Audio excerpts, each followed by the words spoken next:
Mr. Sergeant of Arms, invite the members into the chamber and close the doors. I hereby declare the House of Representatives of the 113th General Assembly of the State of Tennessee now in session. Will the visitors please stand?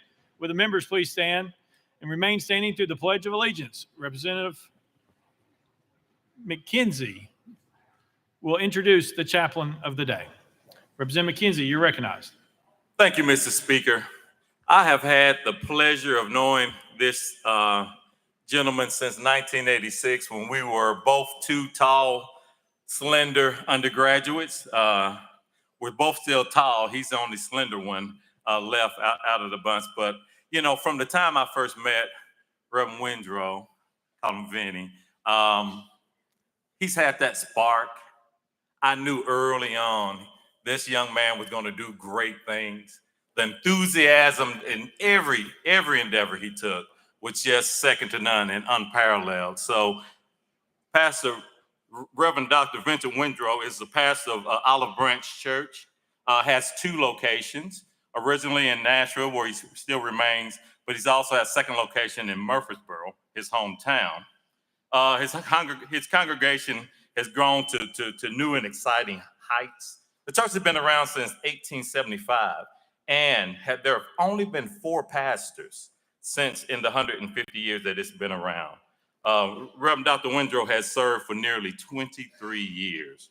His accomplishments are just too numerous to lay out here. At the end of the day, he is a child of God and called by God to deliver the word. Pastor Windrow. Thank you very much, Mr. Speaker, and to all of you. As we conclude Black History Month, let me remind you that Black History Month has its genesis in Nashville, Tennessee. In December of 1920, Carter G. Woodson came into the auditorium at Meharry Medical College, and the title of his presentation was Democracy and the Man Far Down. Woodson wondered, would democracy ever reach the everyday person trying to survive every day? Woodson wondered aloud, would democracy bring peace to the common person? Woodson wondered aloud, would democracy and peace and justice and fairness ever reach the everyday American? And I think that is our challenge even today. We spread democracy throughout the world, but will democracy ever reach the man far down? That is the person who is hopeful of what you're bringing together here. That is the person, the woman, the man, the boy, the girl, who is hopeful that you'll come together, that you'll work across aisles and even work across tracks and work across boundaries for the good, for the betterment, even of the man far down. We spent $32 billion in World War I, $29 billion in World War II, $389 billion in the Korean War. We spent $1 trillion in Vietnam, $2 trillion in Afghanistan. And yet, while we've been keeping the vineyards around the world, we have neglected our own vineyards, our own vineyards. So let's heal America first. Let's feed America first. Let's be fair to Americans first. Let's tend our own vineyards. Let us help Americans first. The Bible teaches us that we should start with the household of faith first. You don't have to start there. You can move from there, but you have to start there. So I want to encourage you as you consider policies and laws, as you break bread and bring up ideas amongst each other, let us be sure that Americans are healed first. Tennesseans are fed first. Let us pray. God, you have been our dwelling place in all generations. Before the mountains were brought forth, even before you formed the earth and the world, even from everlasting to everlasting, you are God.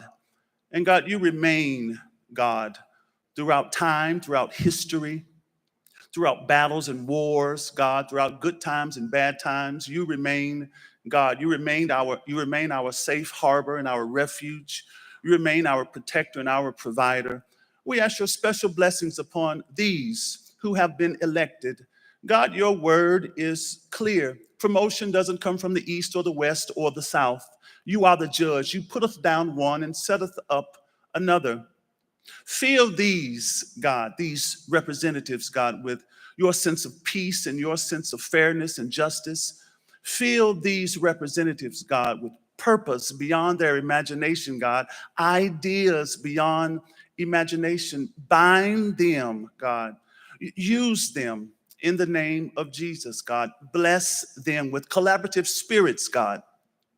Bless them, God, with ideas that extend beyond their county lines. God, bless them, God, to work in concert one with another, to really make the state of Tennessee the great state of Tennessee, that it would do good to and for all of its citizens, that we would be one great state. God, deliver them from shallow words and empty commitments.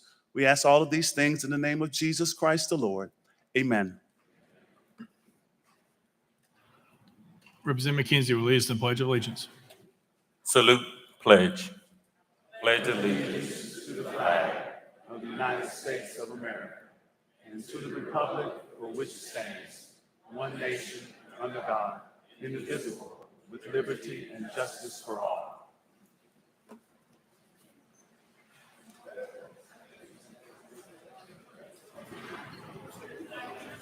Mr. Clerk, please take the roll. Roll call.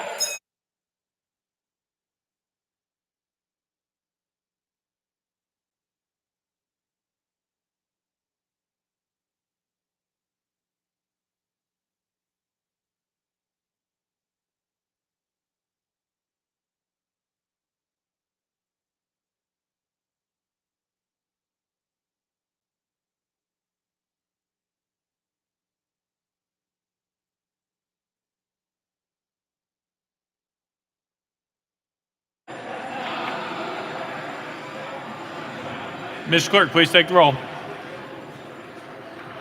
Mr. Speaker, 94 members present.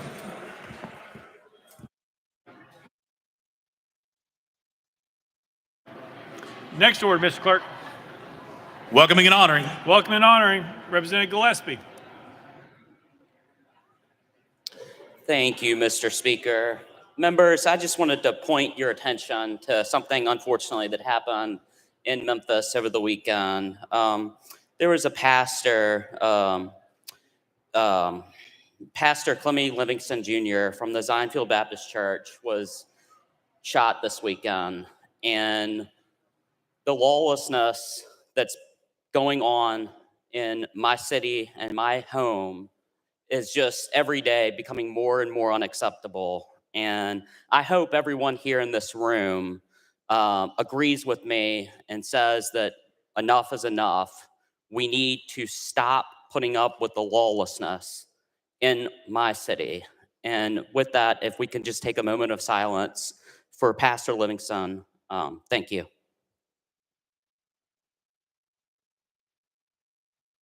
Thank you. Representative Baum, you're recognized.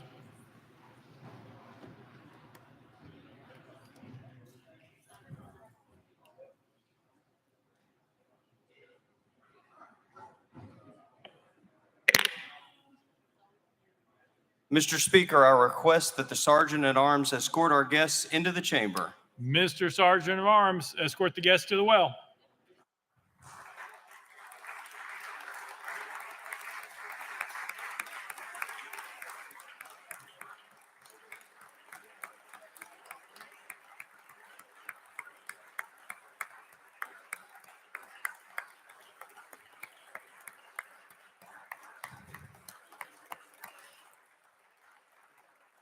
And members, while the scouts are taking their place, I'd like to invite those of you who have been scouts or supporters of scouts to join me up here. And while those other members come up, I'd like to try and entertain you with some statistics. Did you know that 11 of the 12 men who walked on the moon, 11 of the 12 moonwalkers were Boy Scouts? 2 of them were Eagle Scouts. The Eagle Scout rank is the highest rank for Boy Scouts. It is the result of 7 different promotions across 6 prior ranks. You also have to earn 21 merit badges, and you have to complete an Eagle Scout project. Only 6% of all Boy Scouts make the rank of Eagle. Here's another statistic for you. 6 U.S. presidents have been Boy Scouts, one of whom has been an Eagle Scout. You may wonder why 11 astronauts were Scouts and only 6 presidents. The reason is Boy Scouts were started in 1910, and so only 12 U.S. presidents have been of age as young boys to be in Scouts. So 6 of the 12 presidents who were young when Scouts were around were Boy Scouts. The one Eagle Scout was not George Washington or Abraham Lincoln, it was Gerald Ford. So now you know that 11 moonwalkers were Scouts, 6 presidents were Scouts. If that has not convinced you of the importance of Scouting, consider this. 8 members of the Tennessee General Assembly are Eagle Scouts.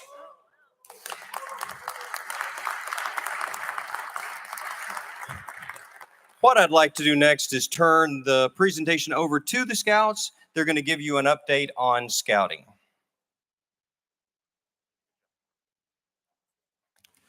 Good afternoon. My name is Kendall Beard. I am a Scout from Troop 621 in Nashville. Nashville. Today, we are here to present you the Boy Scout of Boy Scout of America report to the state for the great state of Tennessee. We will have a representative from each of the 6 councils come forward and present their report.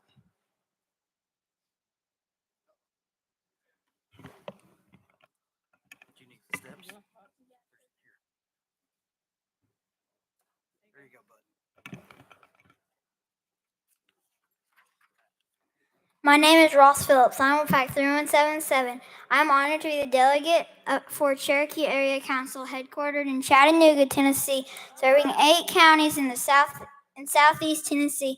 In 2023, our council had a total membership of 1,979 youth served by 928 registered leaders of 92 units.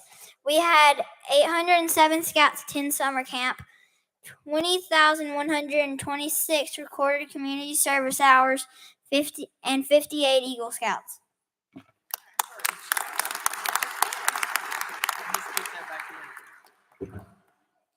My name is Mikhail K. Watkins, and I am Scout with Troop 27 in Chickasaw, Chickasaw, Tennessee. I am honored to be representing the Chickasaw Council headquartered in Memphis, Tennessee, serving Shelby County in Southwest Tennessee. In 2023, the council had a total of membership of 3,941 youth served by 1,378 registered leaders in 136 units. They had 1,298 Scouts attend summer camp, 13,436 recorded community service hours, and 115 Eagle Scouts.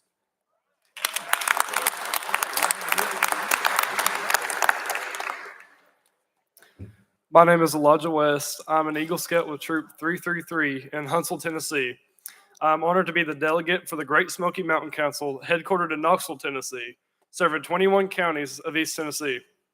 In 2023, our council had a total membership of 5,146 youth served by 1,724 registered leaders in 197 units.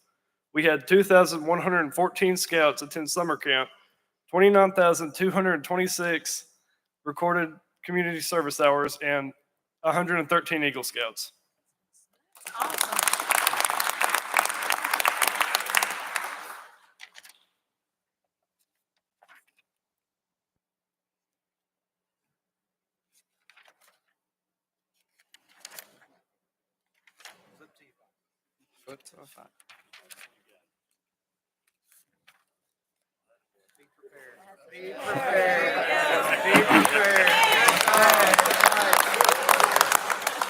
My name is Liam Alexander. I'm an Eagle Scout with Troop 407 in Gallatin.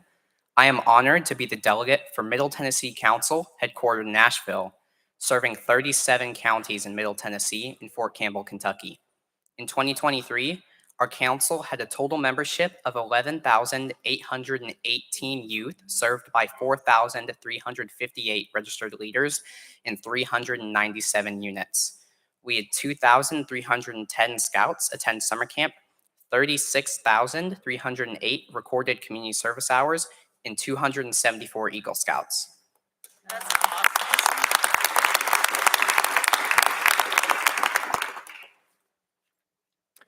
My name is Cameron Miller. I'm an explorer with Post 402 in Johnson City, Tennessee.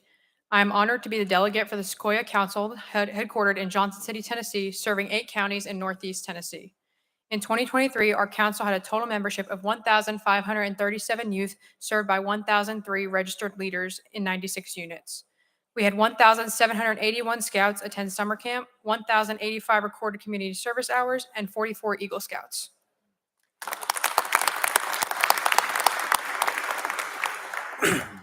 My name is Kenton Kyle. I am with Troop 28 in Paris, Tennessee. I am honored to be the delegate for the West Tennessee Council, headquartered in Jackson, Tennessee, serving 21 counties in West Tennessee.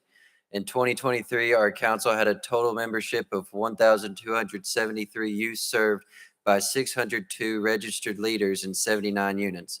We had 175 scouts attend summer camp, 6,443 recorded community service hours, and 45 Eagle Scouts.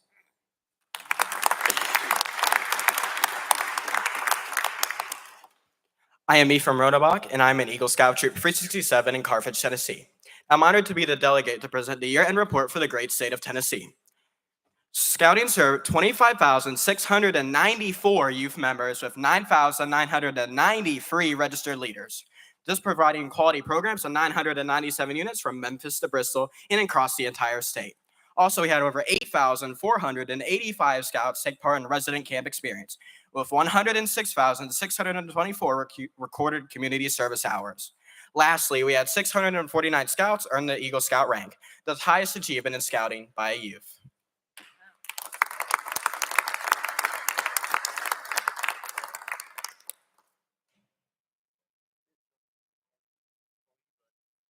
And we'd like to ask the speaker to come down for a picture.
Representative Terry, you are recognized. Thank you, Mr. Speaker. I request that the Sergeant at Arms escort our guests into the chamber. Mr. Sergeant of Arms, escort the guests to the well.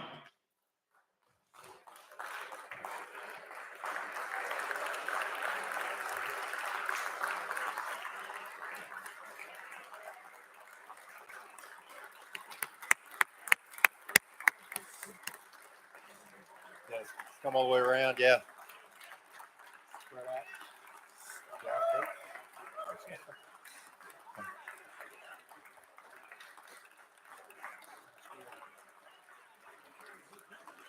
Yeah, have them spread.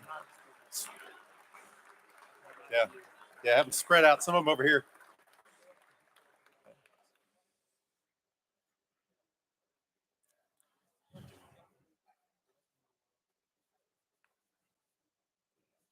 Representative Terry, you are recognized. Thank you, Mr. Speaker. I request that the clerk read the resolution. Mr. Clerk, read the resolution. Council Senate Resolution 699 by Chairman Terry, a resolution to honor and congratulate the Middle Tennessee Christian School football team, TSSAA Division II Single A state champions.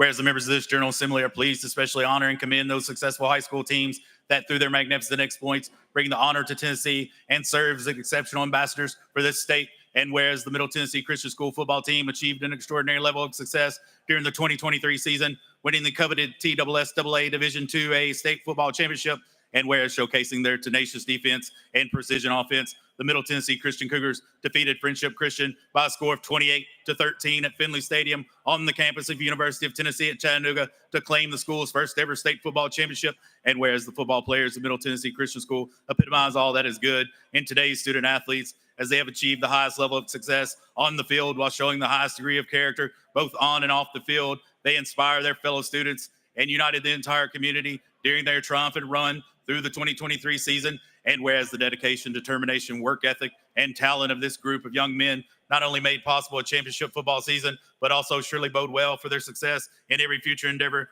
Now, therefore, be it resolved by the House of Representatives of the 113th General Assembly of the State of Tennessee, the Senate concurring, that we honor and congratulate the players, coaching staff, team support staff, administrators, cheerleaders, and fans of the Middle Tennessee Christian School football team on winning the 2023 TSSAA Division II Single A State Football Championship.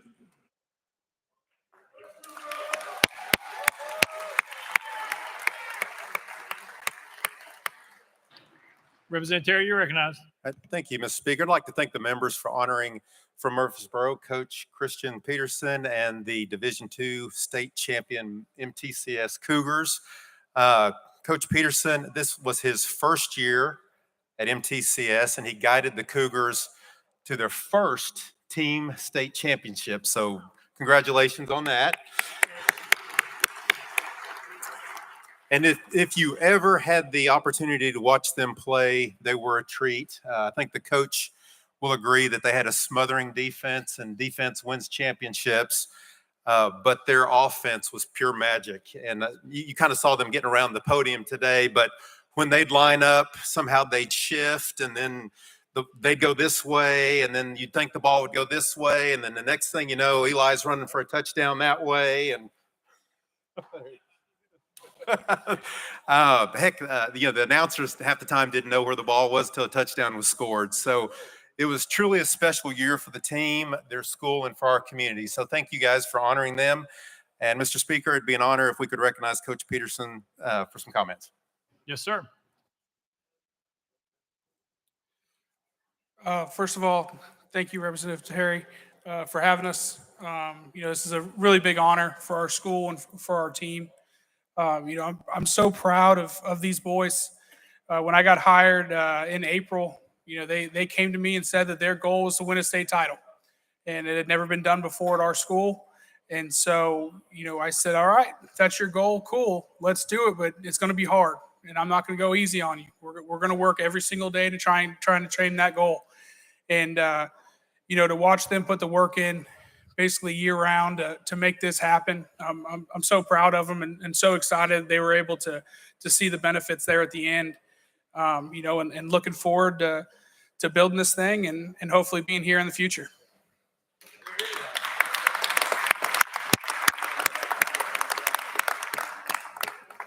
Thank you. And Speaker, could you join us in the welfare picture? Come around, have you hold this.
Representative McKenzie, you are recognized. Thank you, Mr. Speaker. I ask that the Black Caucus join me in the well. Mr. Speaker, I request the Sergeant at Arms to escort our guests into the chamber. Mr. Sergeant of Arms, escort the guests to the well.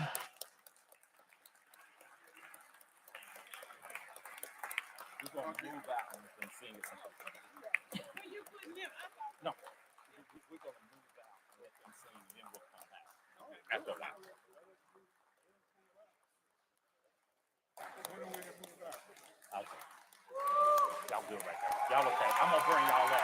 Y'all stay right there and we'll bring you up.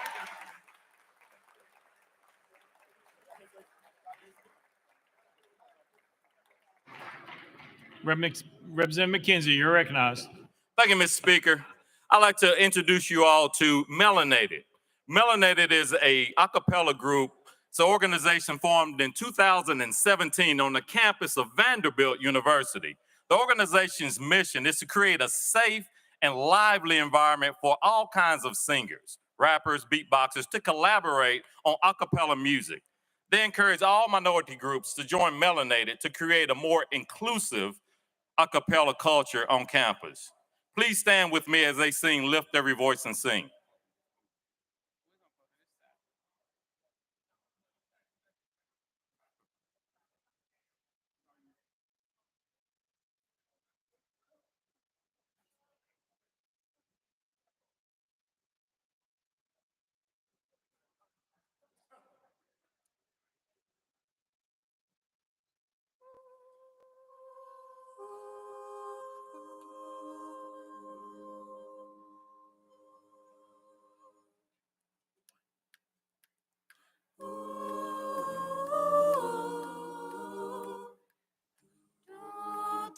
Lift every voice and sing earth and heaven. Ring, ring with the harmonies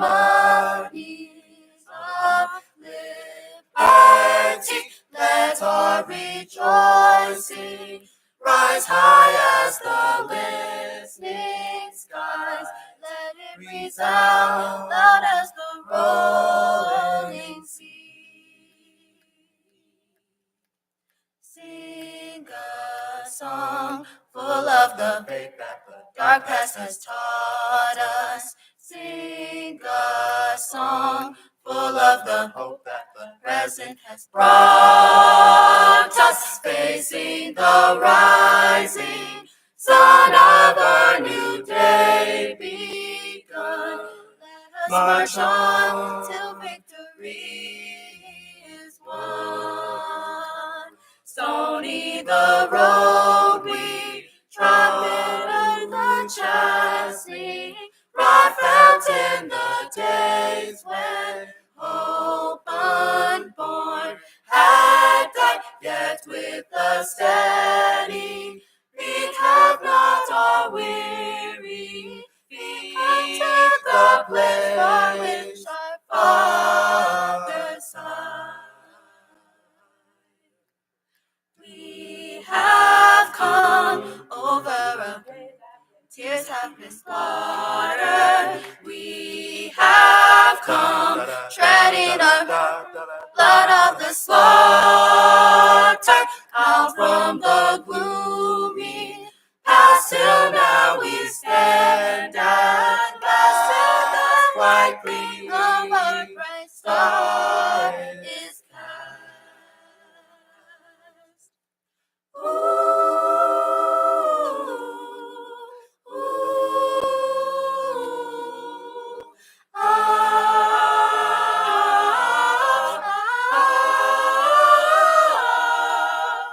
the God of our weary, God of our silent tears, thou who hast brought us thus far on the way, thou who hast by thy might led us into the light, keep us forever in the path we pray. Lest our feet stray from the places, our God, where we met thee. Rest our hearts, drunk with the wine of the world, we forget thee, shadowed beneath thy hand, may we forever stand true to our God, true to our God, true to our God, true to our native land, true to our native land.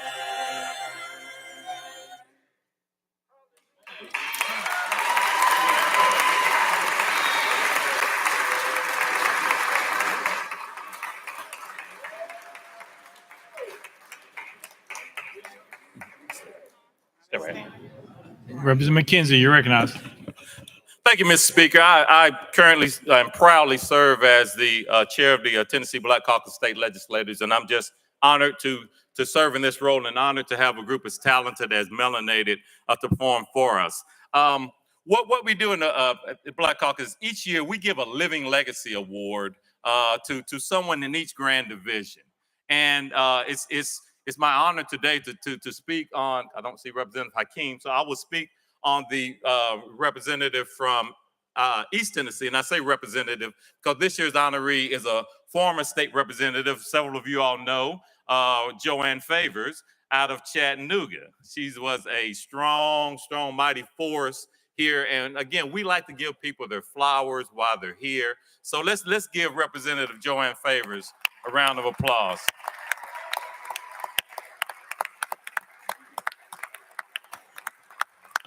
Thank you.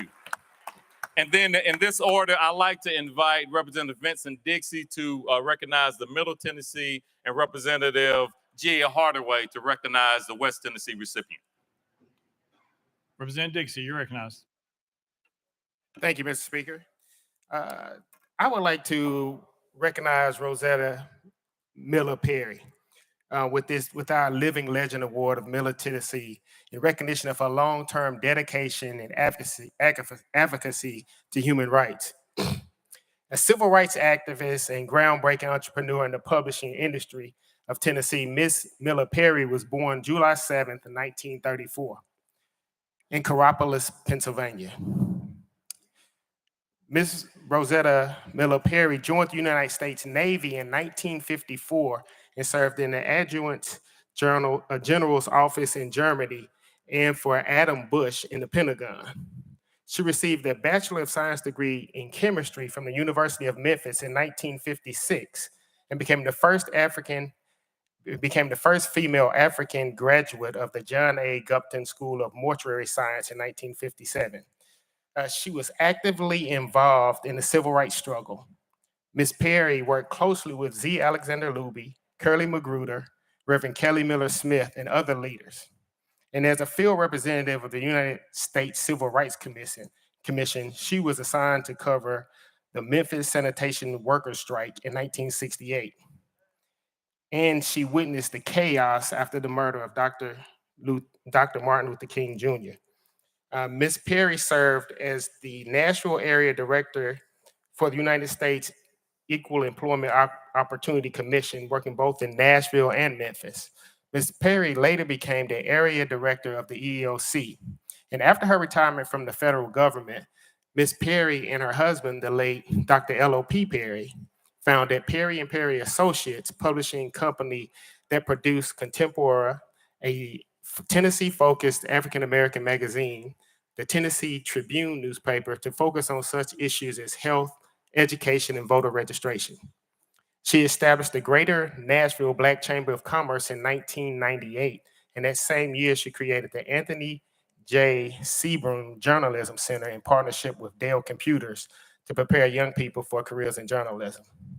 In addition to serving on numerous boards, Ms. Perry has shared her time and talents with such community and professional organizations such as Alpha Kappa Alpha Sorority, Hendersonville Links, Top Ladies of Distinction, the Coalition of 100 Black Women, Nashville Chapter, the Urban League of Middle Tennessee, and the Jefferson Street United Merchants Association, known as JUMP.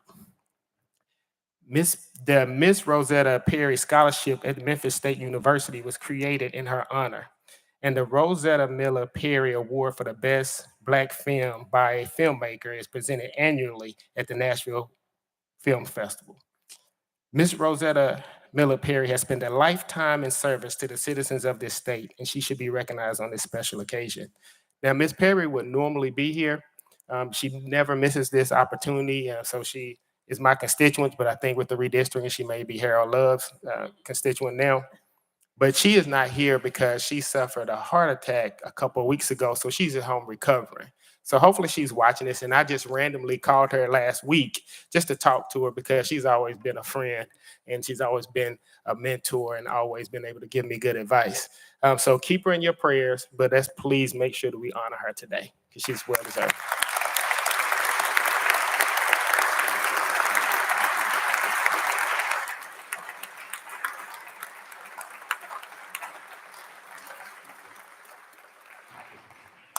Representative Hardaway. Good evening. I ain't gonna read nothing. The reason is simply because I've known these two all of my life, and they've known me in more ways than one. My dad taught them, and often the extracurriculars, my dad had to make sure that their parents knew what they were doing and not doing. So we've had the same mentoring. We've had some of the same upbringing, but I'm happy to say that I'm being mentored every day by Dr. David Acey and Miss Yvonne Acey.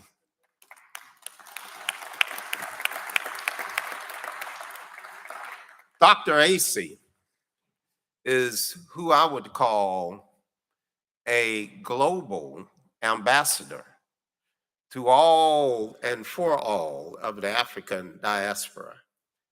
Dr. Acey has been involved in the civil rights movement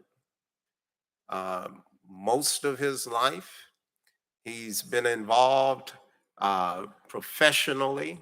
He's been involved politically in promoting civil rights, in educating Black folks and white folks and others on African culture, promoting an understanding between different ethnicities. Dr. Acey is living history.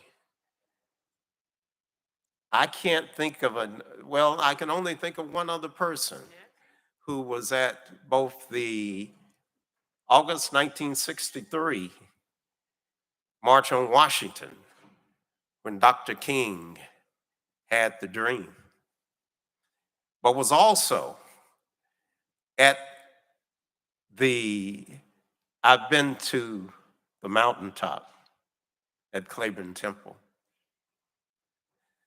So Dr. David Acey has lived the history that we study. Dr. Acey started the African American Studies program at the University of Memphis. And I dare say that if you are in Memphis, Shelby County, Tennessee, or anywhere in the Mid-South, you know you're African American because David Acey taught you so. Okay? Dr. Acey and Miss Yvonne Acey have carried on the Africa in April Cultural Awareness Festival for 34 years now? 36 going on 37. I'm corrected again by the Nubian princess. So he's not only lived the life, he's still living the life of mentoring and tutoring, educating and motivating all of us to do better. I thank you, Dr. Acey, for the work you've done. I thank you for the work that you've done, Miss Yvonne, who is a stalwart member of our education community, on top of her civil rights and her cultural awareness work. One of the founding members of the Memphis Education Association. Okay. and former president. I can see some of y'all enjoy seeing me corrected. But I love them. We all love them. There are thousands of young Black men and women who feel better about themselves even today because Dr. Acey and Miss Yvonne Acey have educated them on just how wonderful it is to be young, gifted, and Black African American.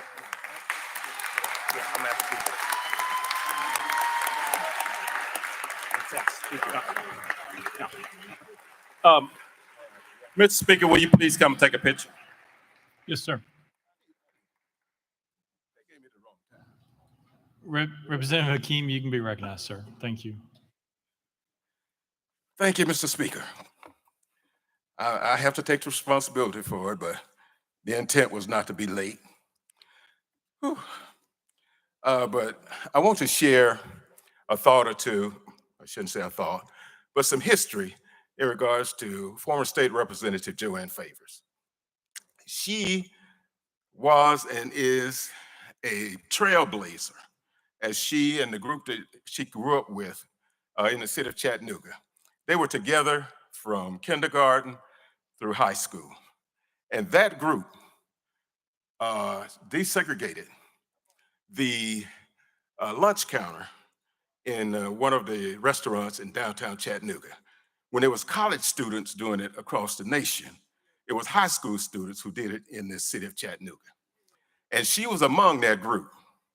And she did not stop there being a trailblazer. She went on, after her husband died, raising 4 children, to go to nursing school and not only be a nurse, but head of a department, a board member at Erlanger Hospital.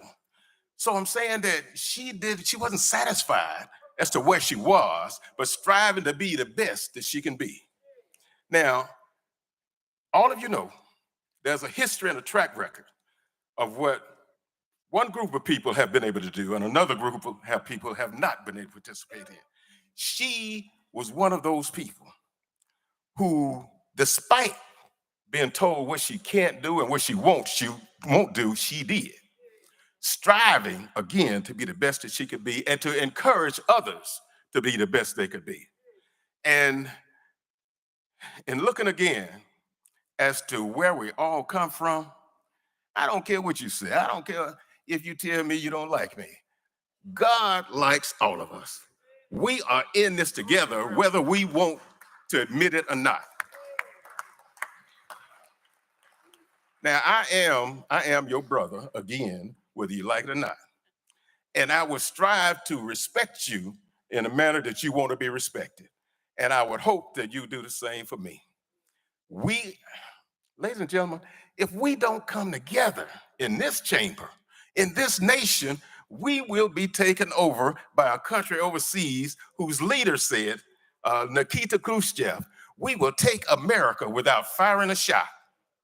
Now, are we going to allow that to happen? Are we going to be the best Americans that we can be, the best democracy that we can be? Now, again, I say we in this together. And if I astray from that, you let me know. And I will let you know if I think you astray from that. Thank you so much for the opportunity to say.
We're under welcome and honoring. Let the journal reflect. Representative Kiesling is excused.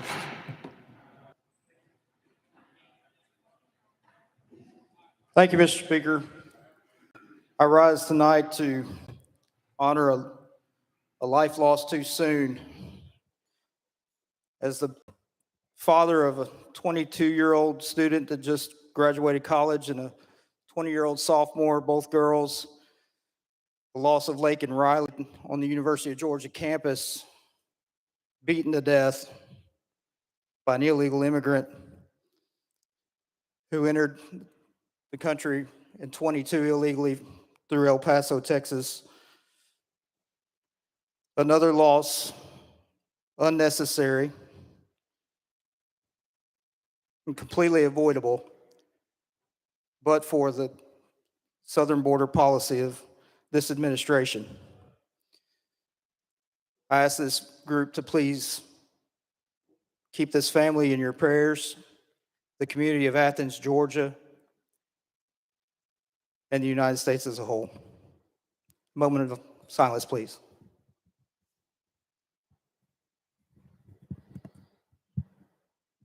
Thank you.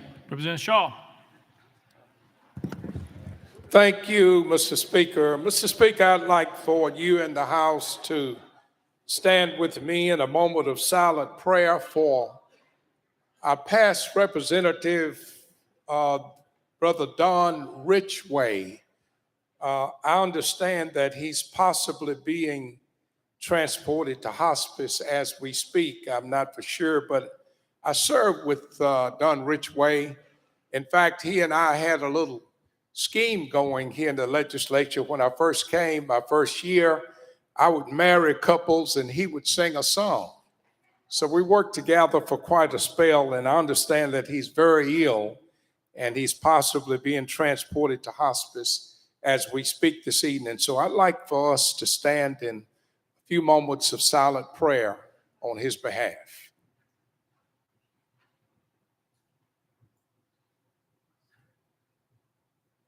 Amen. Representative Freeman. Thank you, Mr. Speaker. Today I rise with some of my colleagues that represent some of the schools that brought home medals from this weekend's state wrestling tournament. I'm going to just read their names. Xavier Cox from McGavock got 6th. Rutland Harris from Hume Fogg got 6th. Matthias Volkart from McGavock got 6th. Cam Shields from Lawson got 6th place. Alay Magalay from McGavock got 6th place. Emmanuel Claybrooks from McGavock got 5th. A lot of McGavock here. Lakira Kelly from Pearl Cone got 4th. Malik Bowling from East Nashville got 3rd place. Vivian Mariscal from Overton was a 2nd place winner. It's a 3rd medal that this young lady's won, winning the state championship in 2022. And then Haley Cox from McGavock, her 2nd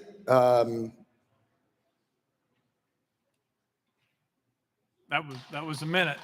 That was a minute. Thank you. Chairman Faison. Thank you, Mr. Speaker. Ladies and gentlemen, I have 2 wonderful constituents here tonight. They're enjoying Nashville and their state capital. I've got Mrs. Kathy Ridenauer and Debbie Morey right up here. Would y'all make them feel welcome, please?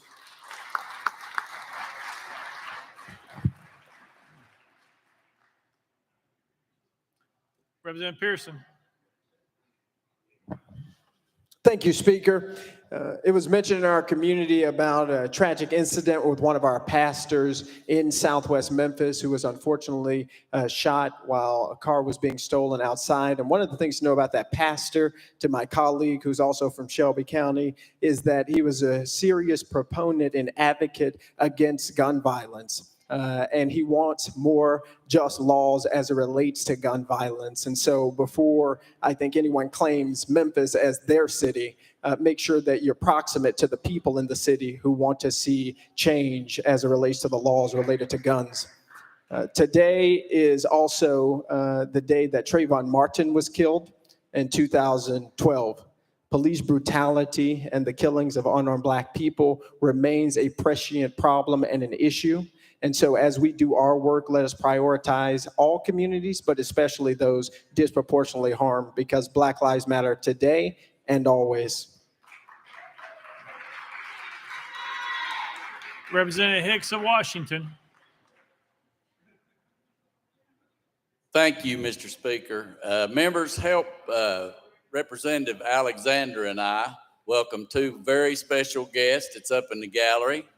Executive Director Randy Hensley and Chairlady of the Board, Barbara Allen. They are from the Coalition for Kids, and they've been working in the Johnson City area for years to help kids get a better start and after-school programs, and now they've expanded to Washington County, Bristol, and Sullivan County. So thanks for everything that you do to make a world a better place for kids. Thank you so much.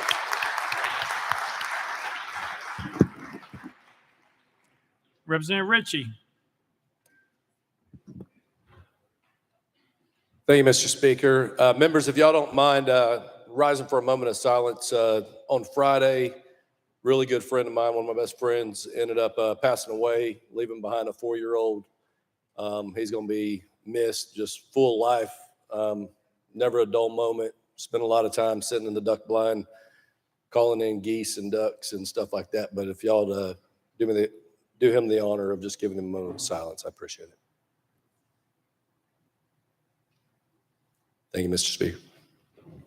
Representative Todd. Thank you, Mr. Speaker. I'd like to welcome two guests tonight from Jackson, Tennessee, Mr. John Pollocky and Mr. Gary Galvin up in the gallery with us tonight. Thank you.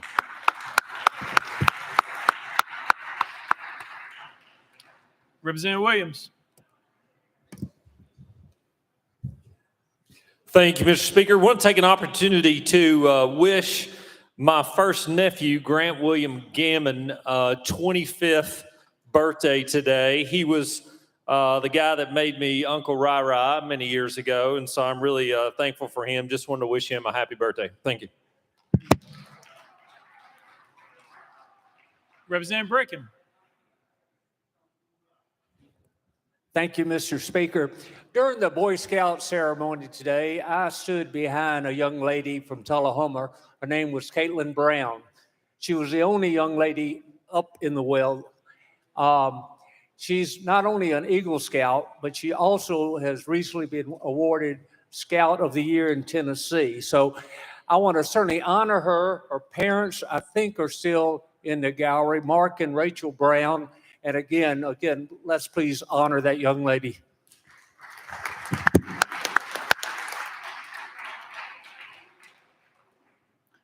Representative Halsey. Thank you, Mr. Speaker. From the great state of North Dakota, visiting with us tonight and up in the gallery is Betty Grand. She was a state legislator for that state for 17 years, and she's here to meet some of the folks and see how Tennessee operates. Would you make her welcome, please?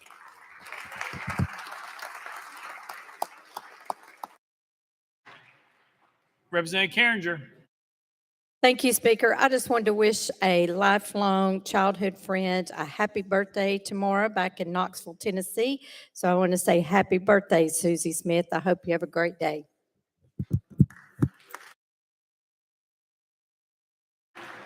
Representative Lafferty. Thank you, Mr. Speaker. I just wanted to take a minute to recognize my father-in-law, Dr. Wayne Bohannon. He's been dealing with cancer for a few years now, and it's not gotten better. He's undergoing a big surgery on Wednesday, and just wanted to ask my friends to say, please, a prayer for my father-in-law and our family. Thank you. Representative Raper. Thank you, Mr. Speaker. And I want to congratulate the Cleveland High School girls and boys wrestling team.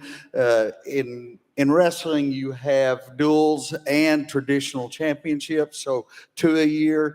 The girls have just completed, their ladies have just completed their 4th straight state championship, and the men have completed 10 straight. So I congratulate them. Representative Doggett. Thank you, Mr. Speaker. A long, long time ago on this day, a man, the greatest man that I've ever known and the man that I'm blessed to call Dad was born. So today is his birthday. Help me wish Big Al Doggett a happy birthday. So thank you.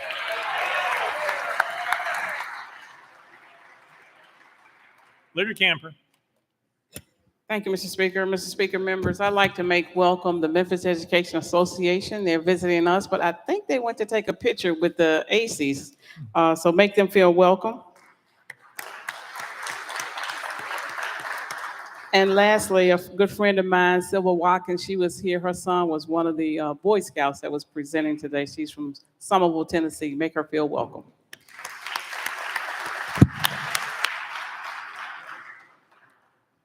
Representative Hicks of Hawkins. Thank you, Mr. Speaker. And members, this morning, before we got started, I received a call from back home. And unfortunately, there'd been a really bad accident in Hawkins County that actually included a bus and another vehicle.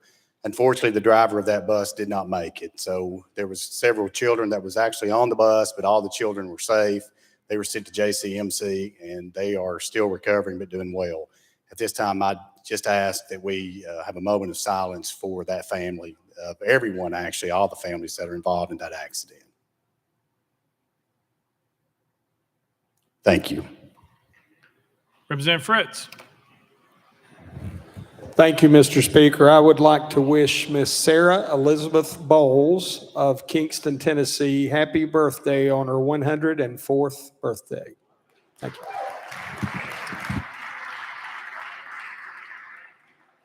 Representative Sparks at Representative Baum's desk.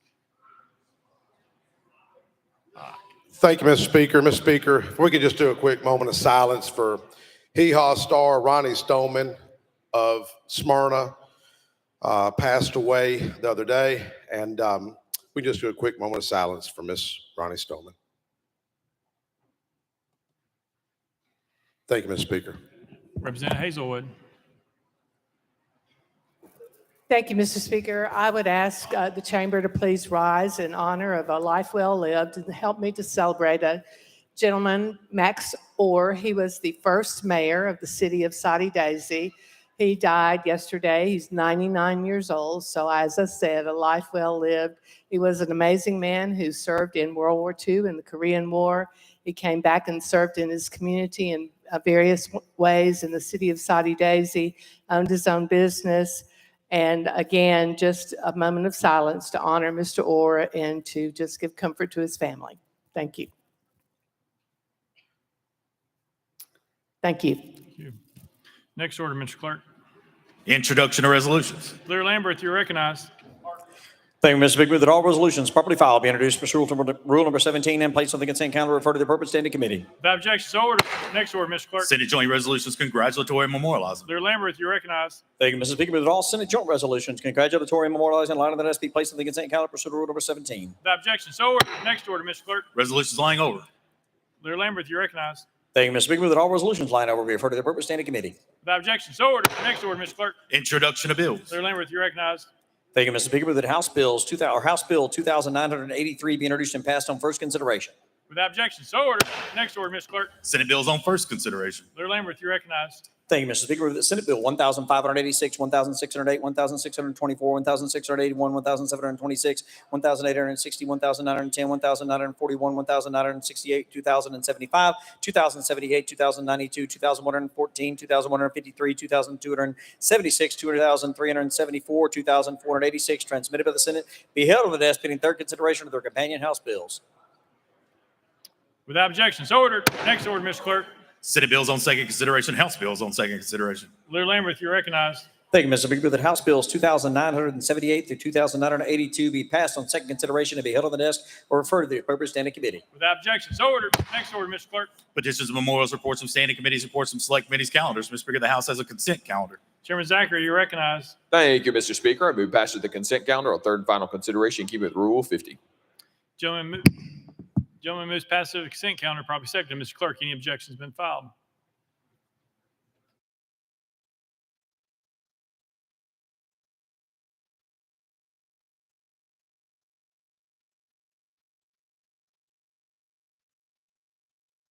Mr. Clerk. Mr. Speaker, before I announce the objections, just for the benefit of the members, the electronic sign-on system with your dashboard app has been disabled due to some technical difficulties. So if you wish to sign on to anything on any calendar tonight, we'll have to do it the old-fashioned way with the form. And with that, Mr. Speaker, item 5 has been objected to by Chairman Clemens. That's HJR 927. Item 22, House Bill 2880 has been objected to by Chairman Clemens.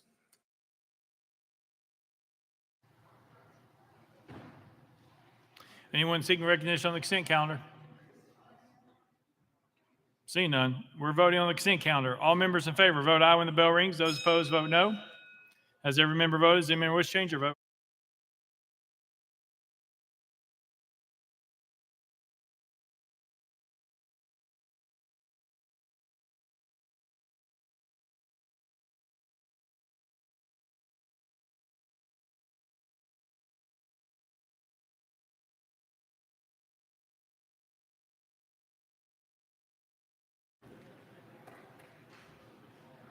Mr. Clerk, take the vote. Ayes 96, no nays. Having received a constitutional majority, I declare consent calendar passed without objection. Most reconsider table. Next order, Mr. Clerk. Mr. Speaker, the House has a regular calendar. Call the first bill, Mr. Clerk. House Bill 1605 by Representative Bolso and others relative to flags displayed in schools. Representative Bolso, you're recognized. Thank you, Mr. Speaker. I move passage of House Bill 1605 on third and final consideration.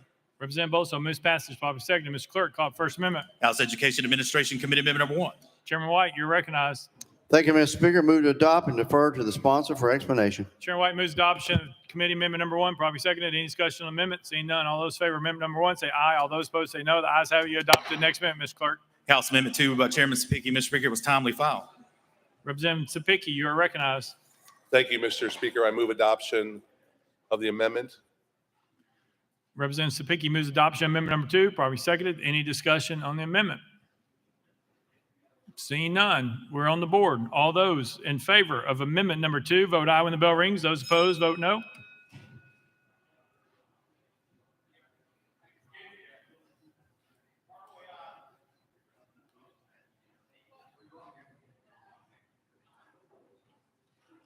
Mr. Clerk, please take the vote. Ayes 84, 2 days, 7 present, not voting. Amendment number 2 is adopted. Next amendment, Mr. Clerk. House Amendment 3 by Representative Powell. Mr. Speaker, was timely filed. Representative Powell, you're recognized. Thank you, Mr. Speaker. So the purpose of my amendment is very simple. It is to protect the rights of students in our state who want to continue to support and encourage their fellow students who they feel are going to be targeted as a result of the passage of this bill.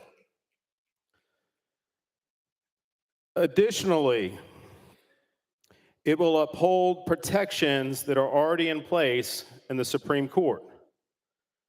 And let me be clear, I am against this bill. I think it's a terrible idea. But if we want to make sure that we do not have endless frivolous lawsuits in this state by people who might be so bold as to bring a civil action against their school district, then this amendment will help that. Let me be clear. Imagine a student, and I have 2 children that are in the school system, proudly, here in Nashville, that want to do a school project about someone they admire in this country. Someone like Harvey Milk. A person who fought in his city and his state for equality. He fought for LGBTQ rights.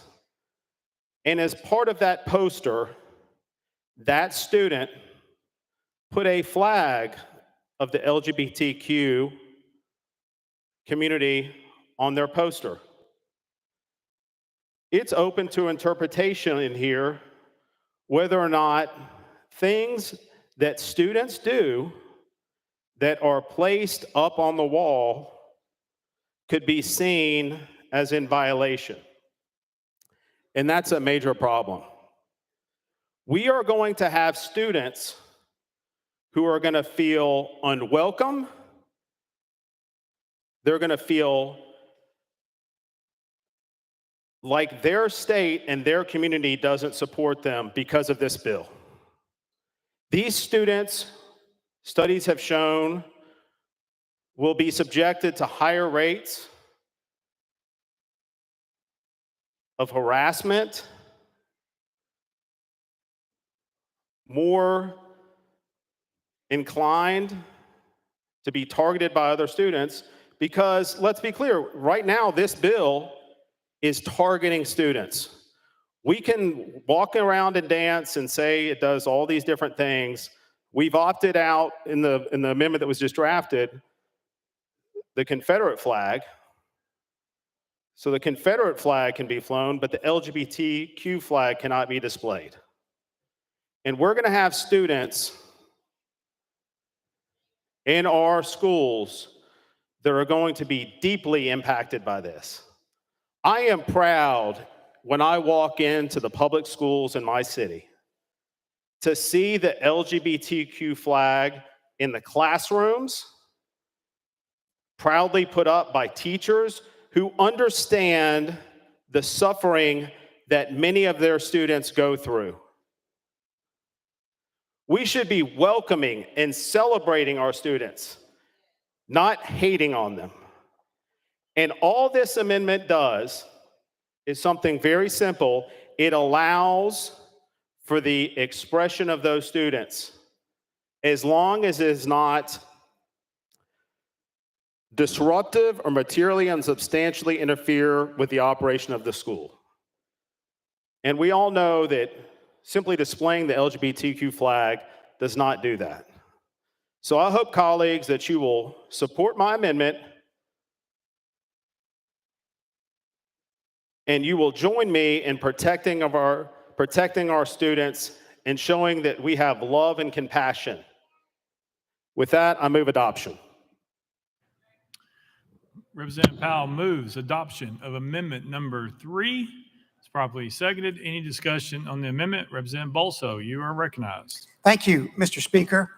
Members, this bill, HB 1605, concerns a statute, 49-6-2005, that lists flags that a school system must display.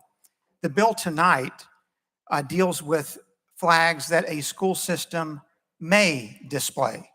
Neither the bill nor the existing statute says anything about what students may or may not do. And for that reason, with respect, I move this amendment to the table. It's a proper motion, probably seconded. The parliamentary situation is Representative Powell has moved adoption of amendment number 3. Representative Bolso has moved that motion to the table. That cuts off all debate except for that of the sponsor. Representative Powell, you are recognized. Respectfully, I disagree. This amendment upholds what the Supreme Court has held again and again. And we will see challenges to this law, many challenges, because I have fundamental issues with the whole premise of the law, and I hope that's challenged. But when we're talking about students and what students display, if you look at the language of the bill and you extrapolate it out, I think you're going to see challenges and frivolous lawsuits brought against your school districts, costing the taxpayers of your communities money to fight these civil actions. All I'm saying is that if a student wants to proudly display, I'd love a teacher wants to proudly display. That's going to prohibit a teacher. But if a student wants to proudly display the LGBTQ flag, they can do so. And I want to be clear about something because I had somebody mention something to me. They said, Representative Powell, an issue with your amendment is this will allow the Nazi flag.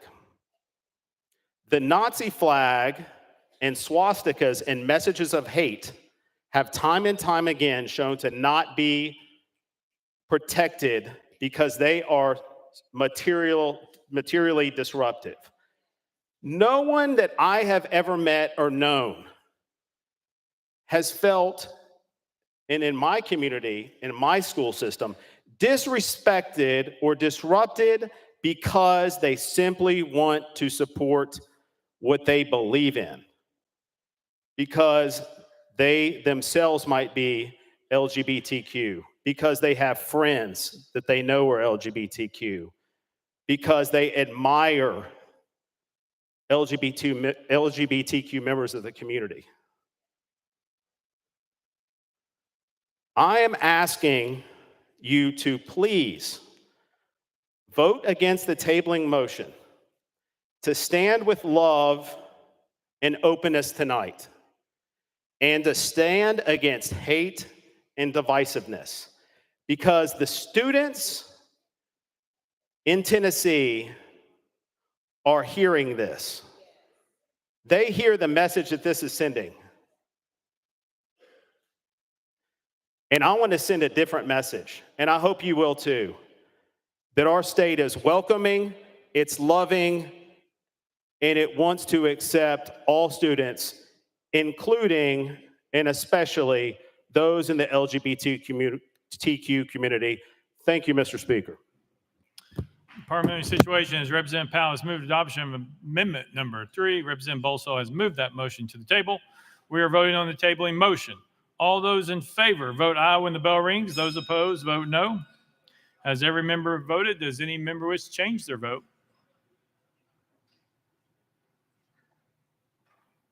Mr. Clerk, please take the vote. Aye 74, 23 nays. The ayes have it. The motion to adopt amendment number 3 is tabled. Call up next amendment, Mr. Clerk. House Amendment 4 by Representative Pearson. Mr. Speaker, it was not timely filed. Representative Pearson, you're recognized.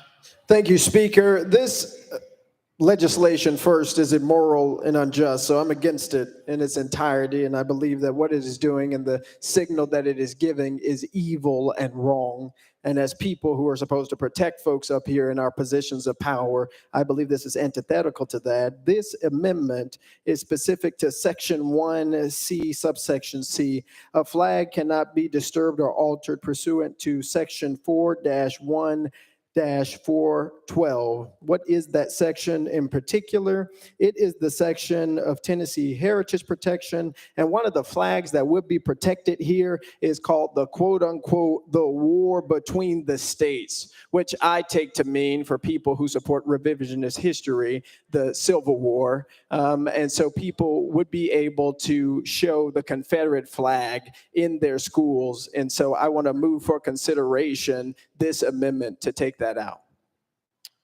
This amendment was untimely filed. You've heard the motion, properly seconded. We're voting for consideration of amendment number 4. All those in favor of considering amendment number 4, vote aye when the bell rings. Those opposed, vote no. Has every member voted? Does any member wish to change their vote?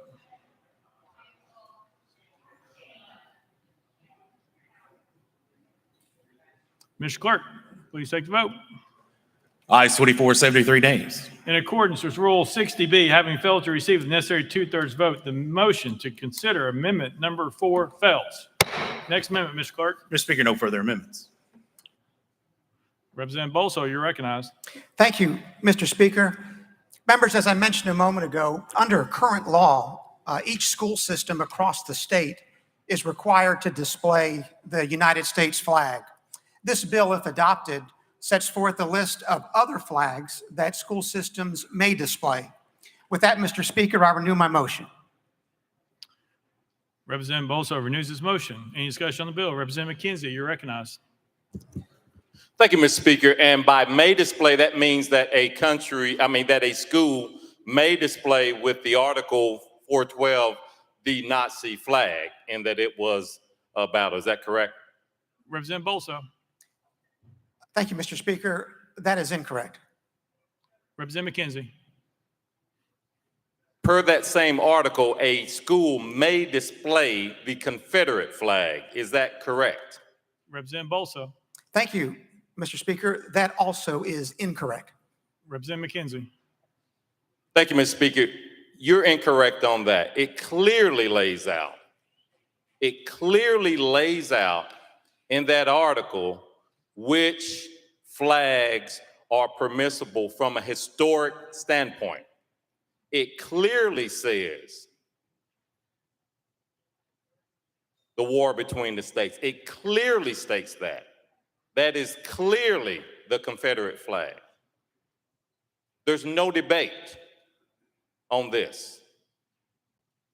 So I'll ask you again, per the article that was cited in your bill, can we display the Confederate/Southern States flag? Representative Bolso. Thank you, Mr. Speaker. My good friend representative from Knox County, I simply disagree with what you have just stated. If we look at current law, there is no statute that would prohibit any school in any of the 95 counties from displaying a Confederate battle flag or the Confederate flag, the stars and bars. When you look at this bill, what it does is it sets forth 12 different categories of flags which a school may display.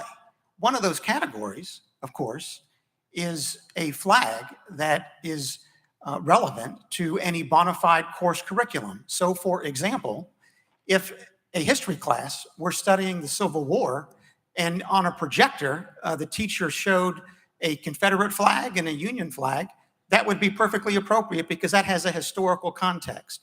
Likewise, we have the Tennessee Heritage Act of 2016, which forbids anyone to disturb a memorial in what's called an historic site. And so there may be on some school grounds somewhere in the state a Confederate flag, the stars and bars, or some other flags. But your presumption that somehow this bill would allow some school to display a Confederate flag in a manner that the law does not already allow is simply incorrect. Representative McKenzie. Thank you, Mr. Speaker. What this bill does is narrows the gap to only allow certain flags. That's the problem with this bill. It may, so yes, you're right. By law today, we may display a Nazi flag because of its historical context. But it's an educational process that makes us all hopefully better in understanding the atrocity that was Hitler, the atrocity that has been the Confederate flag to a huge part of our country. What this bill is doing is, per your words, is now saying things like the LGBT flag are now barred. So again, but with that said, as I asked you in committee, so if someone has a flag tattooed on their person, you're telling me that that person has to cover that up if it was on his or her arm, or quit being an educator. Is that correct? Representative Bolso. Thank you, Mr. Speaker. No, I have not said that. Quiet in the balcony. I don't want to. Oh, Mr. Trooper, please remove the guy in the maroon shirt right there, please. Please remove him. Representative McKenzie, you're recognized. I need at least 8 to 10 seconds back on that clock while that process started. But what I'll say is you did in committee, in fact, admit that if that is a display, you are displaying a flag, and I asked you, coffee mug, tattoo person, and you said, yes, that person would need to cover that up. So you're saying now, again, this bill is bad. I get why you're changing. I do. I get why you're changing your mind, because this is a horrible bill. Its intent is not where you're going to get to. What is the punishment for displaying the flag? Representative Bolso. Thank you, Mr. Speaker. The version of the bill you're referring to has been superseded by the current version. Previously, in the word display, we define the term to include wear, W-E-A-R. That has been removed from the bill. So what respectfully the representative from Knox County is saying is simply not true. Representative Harris. Harris. Thank you, Mr. Speaker. So with this, what is the punishment if somebody violates this legislation? Representative Bolso. Thank you, Mr. Speaker. That was something that would be up to a local school board. Representative Harris. Okay, and so in what situations would a flag like an LGBTQ flag or a Confederate flag or a Black Lives Matter flag be acceptable after this bill passes? Representative Bolso. Thank you, Mr. Speaker. If I understand the question, the three flags you just mentioned would only be permitted to the extent that they fall within one of the 12 categories listed in the bill. Representative Harris. Thank you. And what caused you to bring this bill before us? Representative Bolso. Thank you, Mr. Speaker. The cause was a concern by parents in my district and one school board member that certain teachers and counselors in our district were displaying a pride flag in the classroom and on a teacher's desk. And despite the fact that parents had objected to that display, and despite the fact that those concerns had been raised with the local school board, nothing was done to help them. I agreed to help them. Representative Harris. Thank you. And do you believe that any particular group or groups of individuals, young people, would be affected negatively by this piece of legislation? Representative Bolso. Thank you, Mr. Speaker. No, I do not. In part because when you trace the history of this statute, it's now 49-6-2005, but it actually came into being in 1925 in the Public Acts of 1925, specifically Section 29 of Chapter 115. And that was the bill that was ultimately signed by Governor Austin Peay that established the public school system. And what was interesting is that in the very bill that established our current public school system, the bill also required each school to display the United States flag, which is the most inclusive flag we have. And it was 100 years ago that the members of the 64th General Assembly put this practice into place, that every time a school child gets off a bus and goes into a school, the first thing that child's going to see is the United States flag, which represents the values that we all share. So no, I do not believe that any result of this bill is going to be the harm to any child. To the contrary, if it promotes further the use of the United States flag as our inclusive flag, it'll help everyone. Representative Harris. Yes. And so a minute ago, you just got through saying that parents were not happy with the display of a pride flag. And so this is why you're bringing this legislation. So again, do you think that on the flip side, there will be some children who will feel negatively impacted by this legislation? Representative Bolso. Thank you, Mr. Speaker. No, I think when you look at the issue that's before the body this evening, it is simply this. Do parents have the right to instill values in their own children that they agree with? I think everyone can answer that question, yes. If you have parents across the state that want to instill in their children values represented by the pride flag, they are certainly entitled to do that.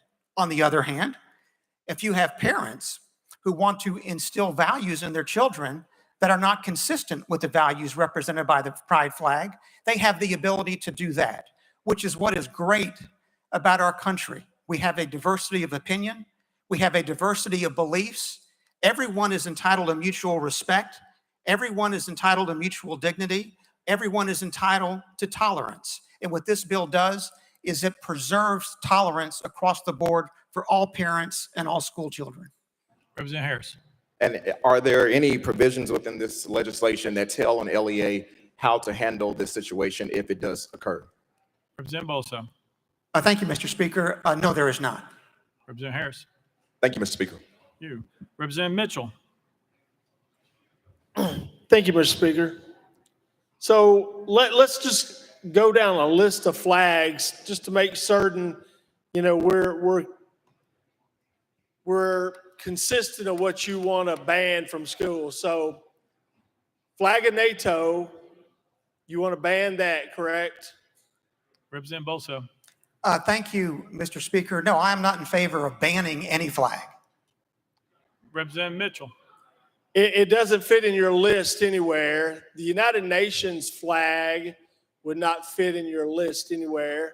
A peace flag, God forbid we're for peace, would not fit in your list anywhere.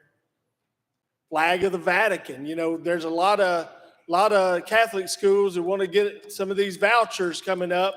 Vatican flag would not. A Christian flag. I hope you would be quick to bring legislation if, someone, had that objection. So as you said earlier, we had good legislation on the books.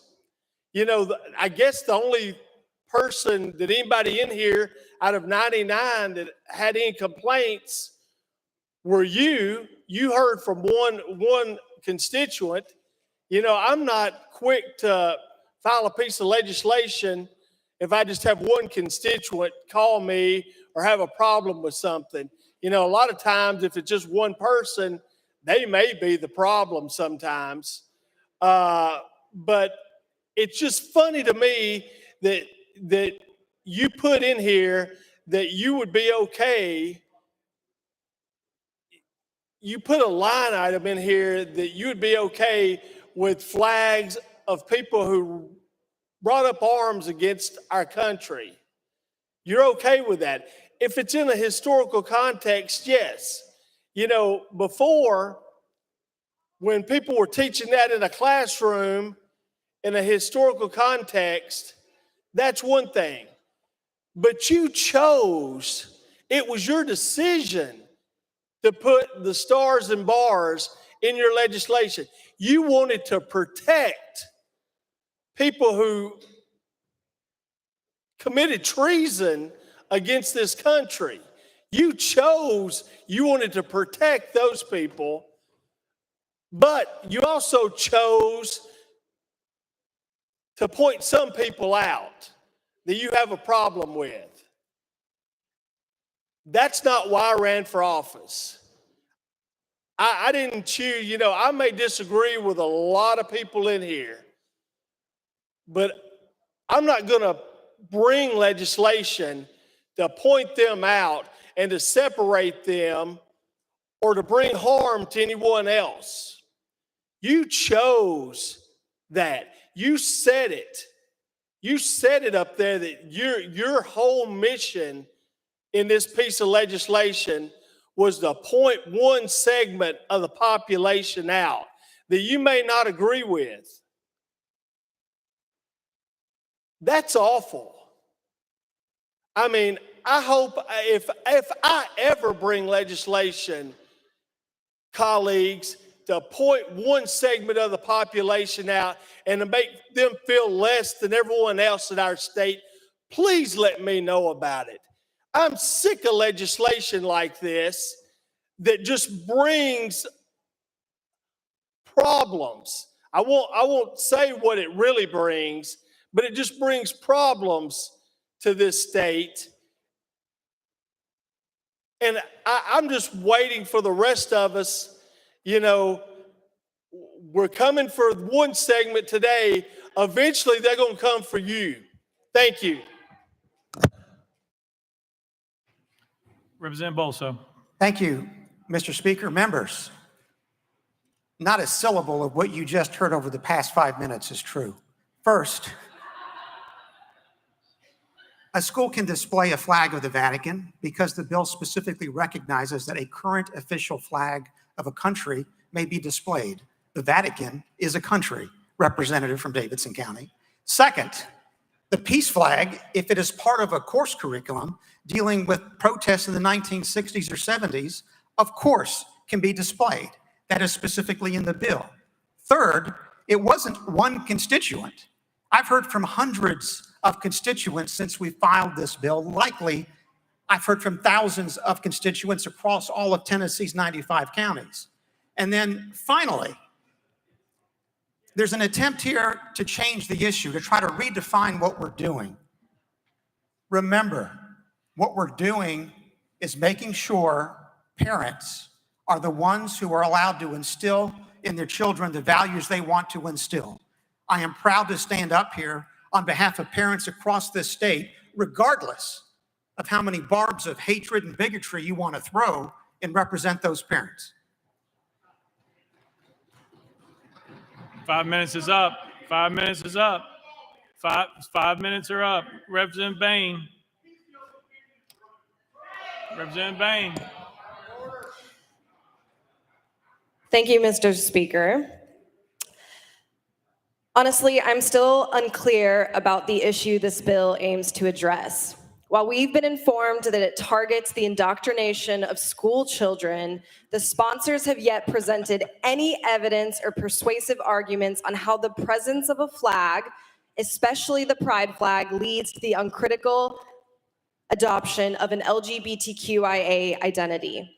In fact, when asked last week if this bill was unconstitutional, our very own legal services deemed it as such. Merely displaying a flag doesn't inherently constitute indoctrination. It seems the genuine concern behind this bill is better described as preventing social representation or a sense of belonging in one's community. Over the weekend, we witnessed the symbolic significance of flags as white supremacists marched through downtown Nashville, brandishing Nazi flags. It's safe to assume they weren't attempting to convert revelers into Nazis, but rather to assert their identity as white supremacists. The Nazi flag served as their chosen symbol. Their decision to target Nashville prompts us to consider if it's linked to this bill under current discussion. The pride flag is a powerful symbol that communicates acceptance and support of our LGBTQIA community by providing social representation. The presence of a pride flag on a teacher's earrings or a school counselor's door is far from indoctrination. Social representation is not a form of indoctrination. Instead, it is a means of acknowledging and affirming the diverse identities within the LGBTQIA community. Now, let's return to what the lack of belonging and representation looks like. Last week, Next Benedict, a 16-year-old non-binary high school student and a member of the Choctaw Nation, was brutally and viciously beaten inside a bathroom.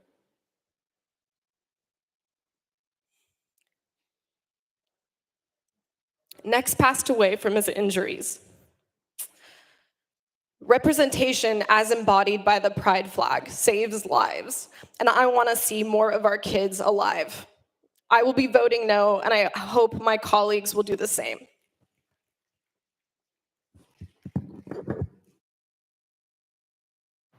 Representative Bolso. Thank you, Mr. Speaker. Let me respond to the 2 points that were made. First, every child deserves to be loved. Every child has equal dignity. It makes no difference the child's sex, the child's sexual orientation, the child's gender identity, the child's race, or any other personal characteristics. All children deserve to be loved and to love. We do not support in our caucus bullying or violence against anyone. We abhor it. What this bill will do is simply to allow parents to be the ones to decide what values are going to be instilled in their children. The second point, it is entirely constitutional. The current constitutional analysis of a bill like this comes to us from the Supreme Court's 2006 decision in Garcetti versus Ceballos, which was cited by Justice Alito in his opinion in Kennedy versus Bremerton, issued June 27th of 2022. And it comes down simply to this: is a statement that's being made by a teacher being made in her private capacity or as part of her official duties? If it's in her official duties, that's called government speech. That is entitled to no First Amendment protection. That's what we're talking about here. We're talking about a statement that's being made implicitly to children throughout an entire classroom, that the values represented by this pride flag are the ones that teacher supports. That is not, respectfully, the role of a teacher or a counselor who is standing in loco parentis for parents during the course of a day. This bill is entirely constitutional. It's consistent with... Ma'am, you are out of order. Mr. Trooper, please remove the lady. They had their warning. They're gone. Please move. Representative Todd, you're recognized. Thank you, Mr. Speaker. I move previous question. Previous question been called. There's objection. We're voting on previous question. All those in favor, vote aye when the bell rings. Those opposed, vote no. Mr. Clerk, take the vote. Aye, 72, 22 nays. Previous question prevails. We are voting. You are out of order. One more outburst and we're going on the board. Mr. Clerk, he's out of order. We go on the board. Clerk, he's out of order. He's been ruled out of order. He's been ruled out of order.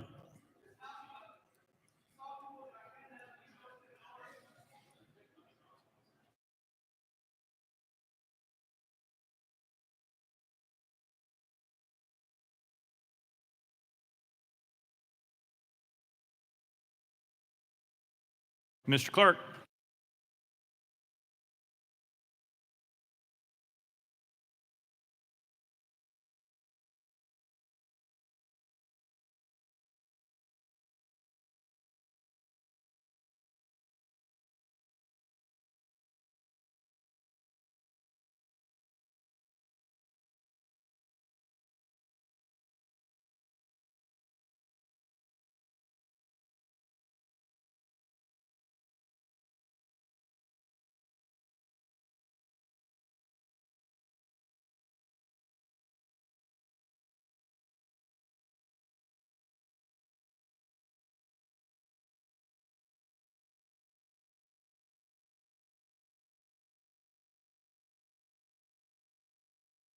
Mr. Clerk.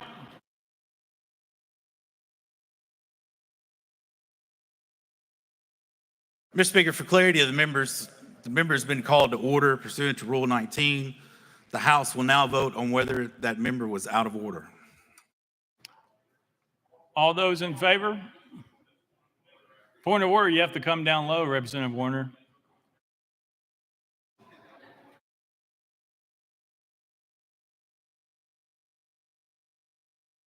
Mr. Clerk.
Mr. Clerk.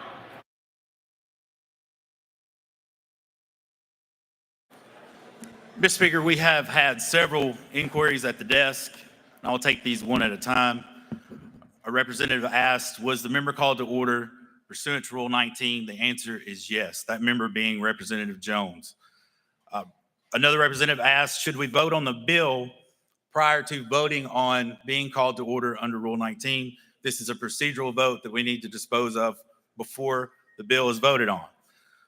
Representative Clemens asks, does Rule 19 apply in this situation?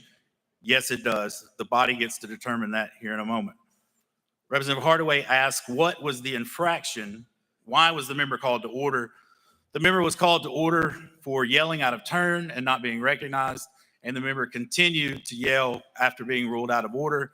So he was ruled out of order pursuant to Rule 19. The proper procedure at this point is for the body to vote on whether or not the member was out of order. So we're voting. We're on the board. An aye vote is to rule out of order. A red vote is to rule he was not out of order. Mr. Clerk, take the vote.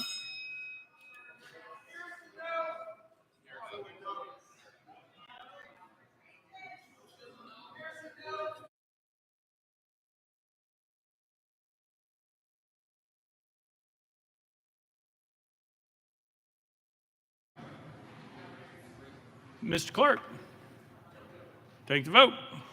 Aye, 75, 22 nays. Member is ruled out of order. We're voting on the bill.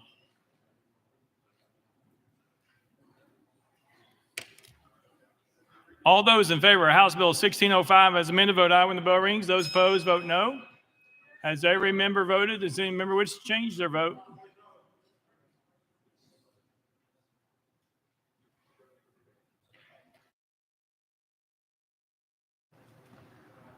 Mr. Clerk, please take the vote. Aye, 70, 24 nays, one present not voting. House Bill 1605 having received a constitutional majority, everybody declare passed without objection. The motion reconsider is tabled. Call up next bill, Mr. Clerk. House Bill 1631 by Representative Bolso and others relative to private schools. Representative Bolso, you're recognized.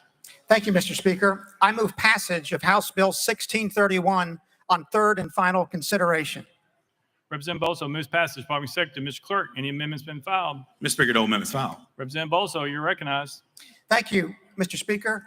Members, this bill is a bill under Title 49 of our code to specify that private schools pre-K through 12 have the ability to develop their own firearms policy. Under current law, private schools K through 12 are already vested with that ability. This bill simply expands K through 12 to pre-K through 12. Mr. Speaker, I renew my motion. Representative Bolso renews his motion. Any discussion on the bill? Representative Pearson. Thank you, Speaker and sponsor. I have to say, I am appalled that this legislation is before us again. Look, we don't need to be giving people policies that allow for them to bring firearms into schools. And I believe my colleague and friend, he's going to say, well, this bill simply says we're going to expand this to pre-K just like it is for other private schools. But the message that we are sending as a body is wrong. At a time when gun violence is the #1 killer of our children in this state, as we still deal with the wake of the school shooting here in our own community where this capital is, we do not need to be putting forward legislation like this that is giving private schools license to have handgun carry policies that could allow for more guns to be allowed in our schools. I'm also deeply troubled by the hypocrisy for private schools compared to public schools. And if you read the fiscal note here, Tennessee Code subsection 3917-1309 establishes certain criminal offenses for carrying weapons on private private school property, but exempts persons permitted to carry a handgun on a private K-12 school's property by the school's handgun carry policy. But if a person in a public school were to go on to that property with a handgun, it would be a criminal offense automatically. And so what we are allowing, and what I am frustrated by with this legislation, and the reason I think my colleagues we should not support it, is that we do not need to have policies, laws, and legislation that is further increasing the possibility of allowing more people to come to our schools with handguns or with firearms. You all know that in our state, due to terrible legislation passed by the General Assembly, you no longer even need a permit to carry a gun. And now it is making it so that private schools will be able to have very low restrictions for people who bring guns into schools. And I am curious, sponsor, if the students who are there or the teachers who are there are, forgive me, if the students and the teachers are there are admitting or signing a document that they are okay with a handgun carry policy that could further endanger their children. You know, this type of legislation, it isn't addressing emotional and psychological trauma of gun violence. It is not helping kids. It is not preventing tragedies. This type of legislation continues to prevent us from doing the work that we are supposed to do, which is protecting the most vulnerable in our state, which are our children. And the truth is, sponsor, the truth is, kids aren't just at school.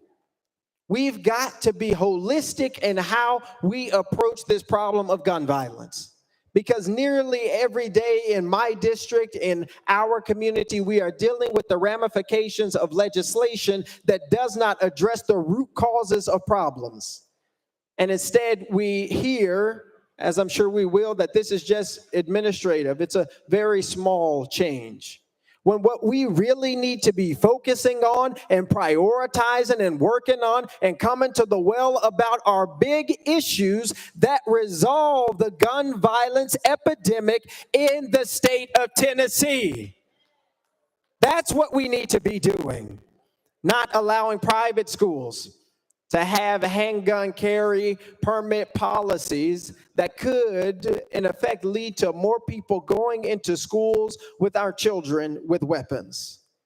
But instead of focusing on the root causes of the problems, we're looking to give more leeway to private schools. This isn't how we should be governing to address the epidemic that we are living in. And I fear that allowing private schools this tacit encouragement to have laws or to have regulations like this is actually us giving tacit encouragement for more people to bring weapons into places where they should never be. That's why I am voting against this legislation, and is why I encourage each and every one of you to vote against it as well. Thank you. Representative Bolso. Thank you, Mr. Speaker, and thank you, Representative from Shelby County, for your comments. With respect, I disagree.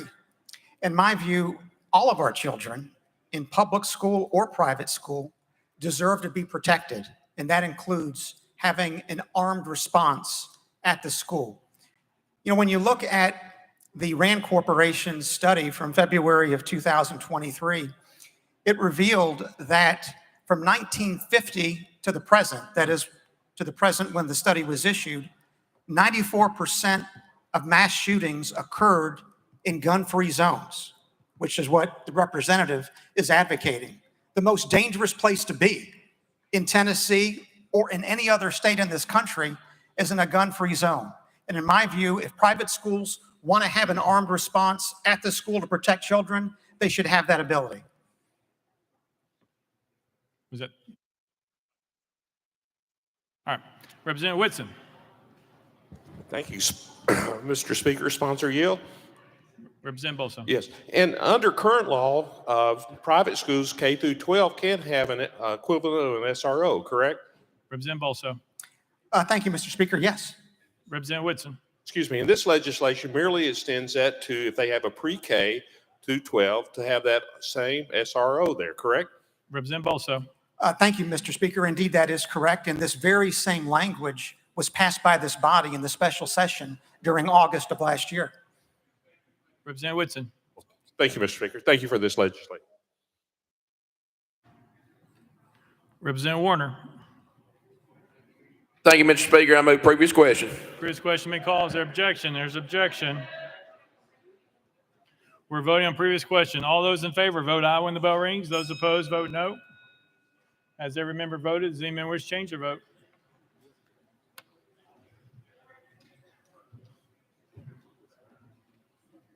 Mr. Clerk, take the vote. Aye, 73, 21 days. Previous question prevails.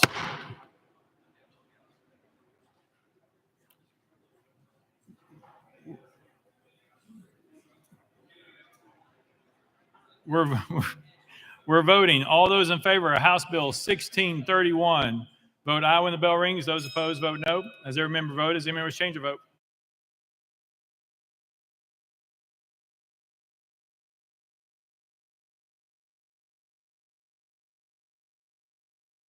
Mr. Clerk, please take the vote. Aye, 74, 23 nays. House Bill 1631 and received constitutional majority. I hereby declare passed without objection. Most reconsidered tabled. Call up next bill, Mr. Clerk. House Bill 1021 by Chairman Doggett and others relative to victim compensation. Chairman Doggett, you're recognized. Thank you, Mr. Speaker. I move passage of House Bill 1021 on third and final consideration. Chairman Doggett moves passage. Final second. Mr. Clerk, call up First Amendment. House Criminal Justice Committee Amendment number 1. Chairman Halsey, you're recognized. Thank you, Mr. Speaker. Move to adopt, defer to the sponsor for further explanation. Chairman Halsey moves adoption of Committee Amendment number 1. Properly seconded. Any discussion on the amendment? Seeing none. All those in favor of Committee Amendment number 1 say aye, aye. All those opposed say no. The ayes have it. You adopted. Next amendment, Mr. Clerk. Mr. Speaker, no further amendments. Chairman Doggett, you're recognized. Thank you, Mr. Speaker.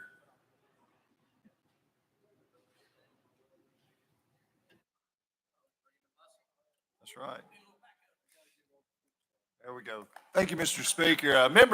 Members, what this bill, we've worked diligently for the last year and a half on the criminal injuries compensation program, making a few changes here that I think are really going to benefit victims and the members of our communities. Some of these changes that made include some exceptions that were previously only applicable to victims of human trafficking.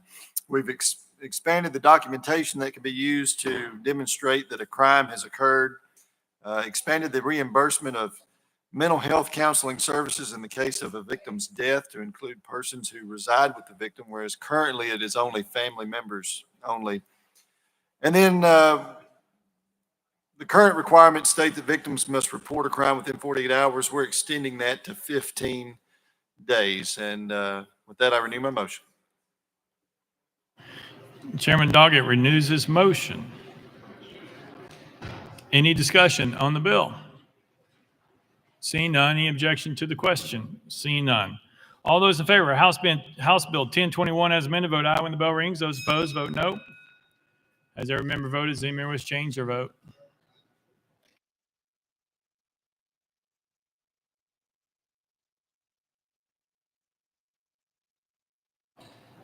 Mr. Clerk, please take the vote.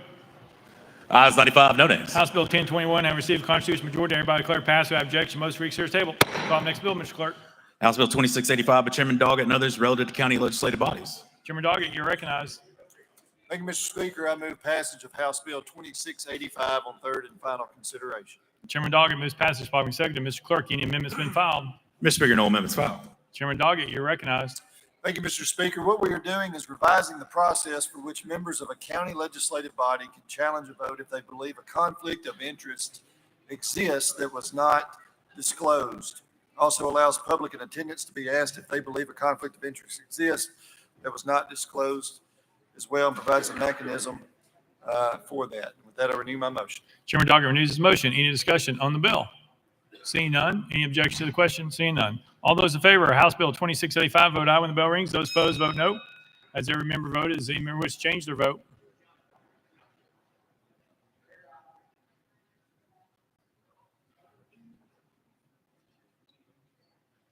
Mr. Clerk, please take the vote. Ayes 94, no nays. House Bill 2685 and received a constitutional majority. Everybody declare passed without objection. The most reconsidered is tabled. Call up next bill, Mr. Clerk. House Bill 2716 by Representative Garrett, relative to the filling of vacancies in the General Assembly by local legislative bodies. Representative Garrett, you're recognized. Thank you, Mr. Speaker. I move passage of House Bill 2716 on third and final consideration. Representative Garrett moves passage. Following seconded. Mr. Clerk, call First Amendment. House Amendment 1 by Representative Pearson, Mr. Speaker, was timely filed. Representative Pearson, you're recognized. Thank you, Speaker. And let me just first say that, truthfully, I am so tired of the retaliatory, racist reaction of bills targeting Representative Jones, myself, Representative and Pearson, Representative you're out Johnson. of order. You're out of order. You stay on the topic of the bill. That is not on the bill. Please stay on the topic of the bill, and it's your amendment. So we're on the amendment. If you'd like to discuss the amendment, we can. Okay, Representative Pearson, you're recognized. Forgive me. You're let me make recognized sure. on the amendment. Thank you, Speaker. But am I talking about the bill related to expulsion? Is that this bill? You're talking about your amendment.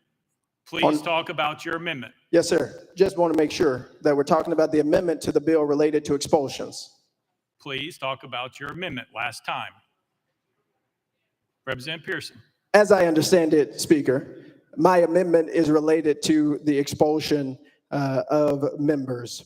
And my bill says this to everyone here and listening. Tennessee Code and Section 1, Tennessee Code, Section 2-14-203 is amended by deleting the section and substituting instead the following. The legislative body of the replaced legislator's county of residence at the time of such a legislator's election may elect an interim successor to serve until the election. This bill, as it is currently written, seeks to take away and strip away a constitutional power given to our counties in order for them to fill vacancies. This is overreach of government, and this is not what we should be doing. The Constitution in this manner has not been changed since it was written. And now we have a bill before us that even our own legal team said is unconstitutional because someone in the well and folks here do not care about the voices of the communities where we come from. The Secretary of State says this. There are some things you have to do and have to be here. 1, you got to be 21 years old. 2, you have to be a citizen for about 3 years. 3, you've got to live in the county for 1 year and be a qualified voter of that legislative district. That is what is written in our Constitution. That is the requirement to serve in this body. And when this body chooses to overreach or something like that and expel members, it is incumbent upon the local counties to where the individual lives to determine who the successor will be for that vacancy. Not the Tennessee General Assembly. The founders of Tennessee could have wrote that, but they didn't. It's the people who are proximate to the folks who are losing their voice, who are losing their representation, who are losing their advocate, who are losing the person that they sent there through the duly elected process of a constitutional democratic republic. It's up to them to decide who to send back here, not us. This is what government overreach looks like. So it's real interesting when my colleagues on the other side talk about we need less government. Talk about we need less government overreach in our lives. When this exact bill, this very legislation overreaches the Constitution of Tennessee. My amendment is to return to the originalist meaning of our Constitution in Tennessee. It is to return to the status quo, which is, as it is currently written, in my opinion, fair and just. This body, according to our Constitution, has the right to expel members. It's the worst thing you can possibly do to a member of this body. But this body does not have the right to overreach the Constitution of the state of Tennessee that has been unchanged on this point since its founding, because there are individuals who want to continue oppression and the silencing of voices and dissent. And so, for these reasons, I ask all of my colleagues that we return to the originalist meaning of the Constitution, stop this action that seeks to usurp it. And with that, I ask that you approve my motion. It's a proper motion, probably seconded. Speaker Pro Tem Marsh, you're recognized. Thank you, Mr. Speaker. I move previous question. Previous question been called. Is there objection?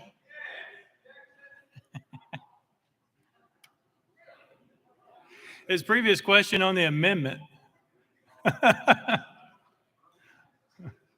Is there objection to the question on the amendment? I see none. All right. Very good. We are voting. All those in favor of adopting amendment number 1, vote aye when the bell rings. All those opposed, vote no. Has every member voted? Does any member wish to change their vote?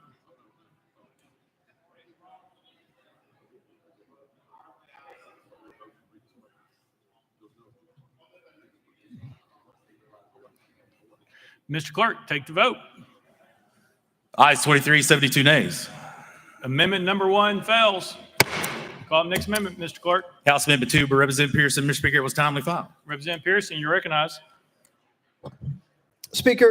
Clerk, Speaker, thank you, Speaker. Clerk, could you read Article 2, Section 12 and 15 of the Tennessee State Constitution, please? No, that would be a parliamentary inquiry if you would choose. If you want to approach, he can tell you what it says.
Mr. Clerk. Mr. Speaker, the parliamentary inquiry was some questions about certain sections of Article 2 of the Constitution, and the representative asked those questions to us, and I read those sections for the representative. Thank you, Mr. Clerk. Representative Pearson, you're recognized.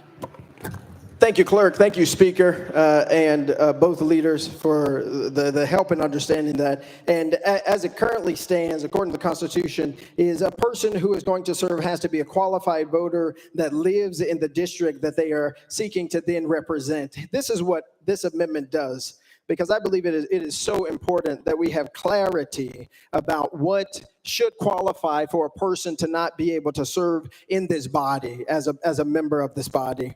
And it reads this way, Section 1, Tennessee Code, annotated Section 2-14-203 is amended by designating the existing language as subsection A and adding this subsection, and it uses some of the language of the sponsor.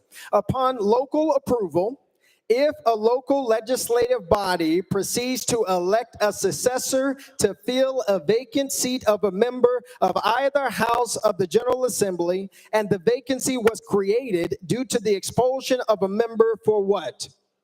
Criminal offenses, including domestic violence, spousal abuse, assault, bribery, sexual misconduct, or other criminal offenses, then the local legislative body shall not elect the expelled legislator to be the successor to fill the vacant seat. Right now, the way that it reads is just disorderly conduct, which is really an interpretation that's left to the people in this body. So, for instance, our going to the well of the House floor and advocating that we do something to end the gun violence epidemic after 6 people were killed at the Covenant School, 3 of them children, and after hundreds of people have been killed in our city due to gun violence, going to the well of the House floor was viewed as disorderly conduct. But what I am recommending to this body, what I think is really important for each and every one of you to realize is we didn't do something criminal, but the amendment that I am offering is that if a person does commit a criminal offense, including domestic violence, spousal abuse, assault, bribery, sexual misconduct, as some members,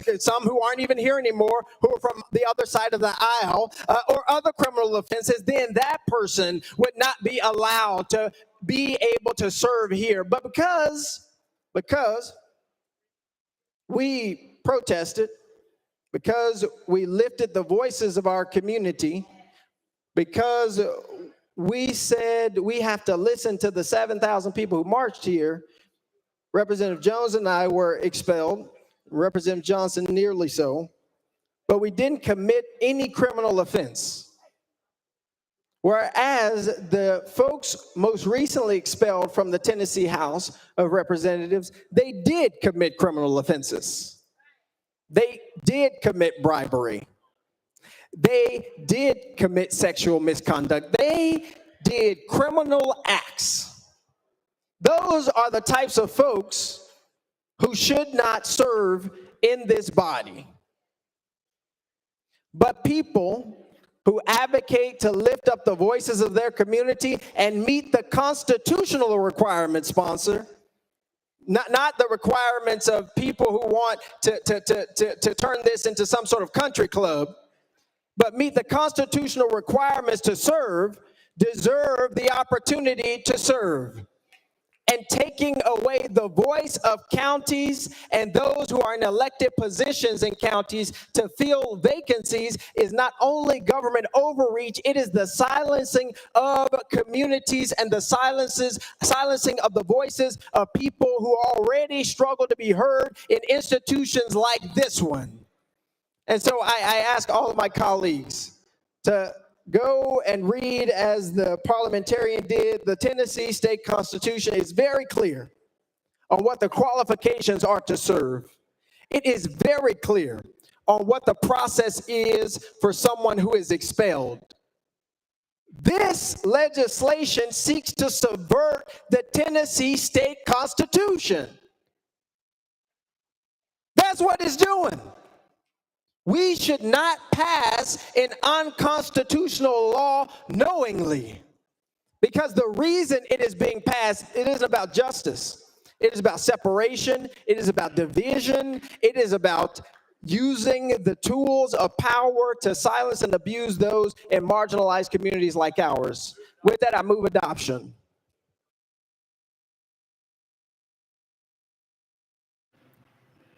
That's proper motion, probably seconded. He moves adoption. Representative Marsh, Deputy Speaker Marsh, Speaker Pro Tem Marsh, one of the three. You're recognized. Thank you, Mr. Speaker. I move previous question. Speaker Pro Tem Marsh moves previous question. Is there objection? There's objection moving previous question on the amendment? All right. We're voting on previous question on the amendment. All those in favor of previous question, vote aye when the bell rings. Those opposed, vote no. Has every member voted? Does any member wish to change their vote? McCalman, aye. Mr. Clerk, please take the vote. Aye, 73, 22 nays. Previous question prevails.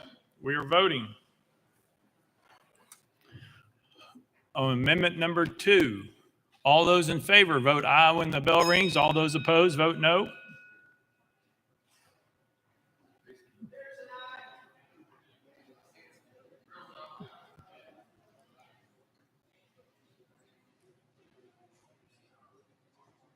Mr. Clerk, take the vote. Barrett, no. Oh. Ayes 22, 73 nays. Amendment number 2 fails. Call up next amendment, Mr. Clerk. House Amendment 3 by Representative Powell, Mr. Speaker, was timely filed. Representative Powell, you're recognized. Thank you, Mr. Speaker.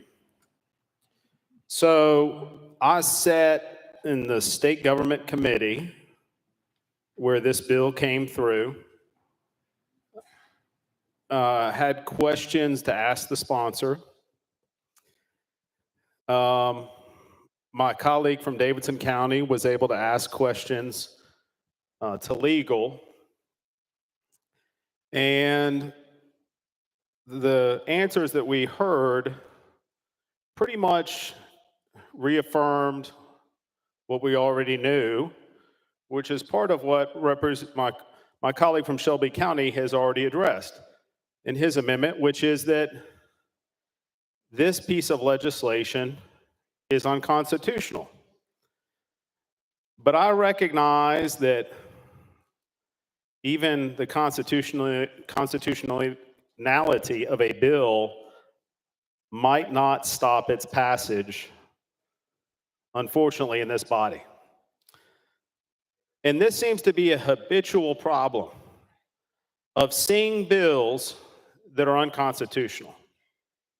And I talked about the amount of time and energy that these unconstitutional bills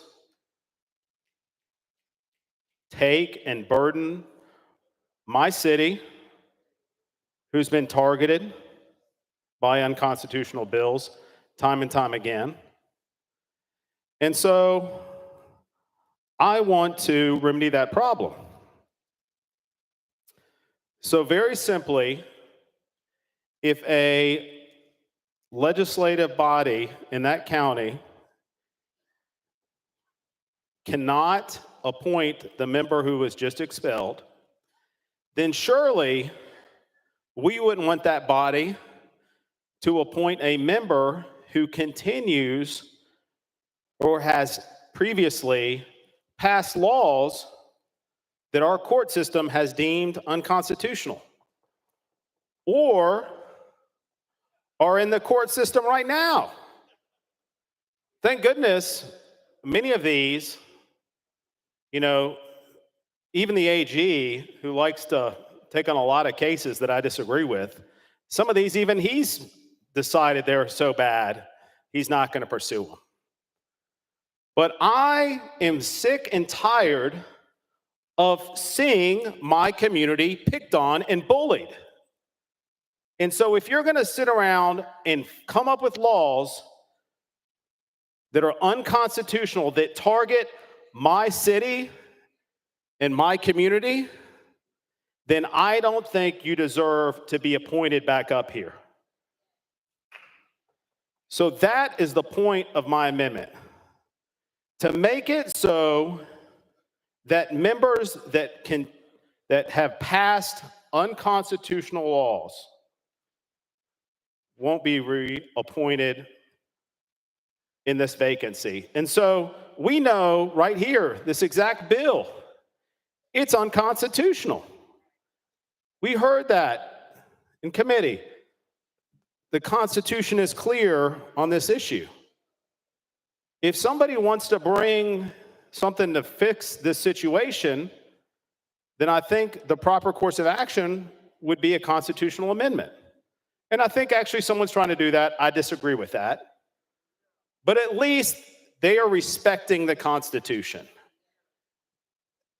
This bill right here is unconstitutional.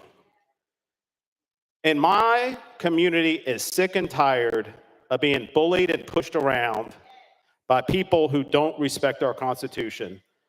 So let's not bring those people back up here. I move adoption of my amendment. Representative Powell moves adoption of amendment number 3. Proper motion, properly seconded. Any discussion on the amendment? Leader Lamberth, you're recognized. Thank you, Mr. Speaker. Move previous question on the amendment. Previous question has been called on the amendment. Is there objection? We're voting on previous question on the amendment. All those in favor, vote aye when the bell rings. Those opposed, vote no. Has every member voted? Does any member wish to change their vote?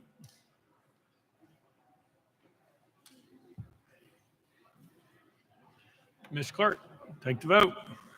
Aye, 73, 22 nays. Previous question prevails. We are voting on amendment number 3.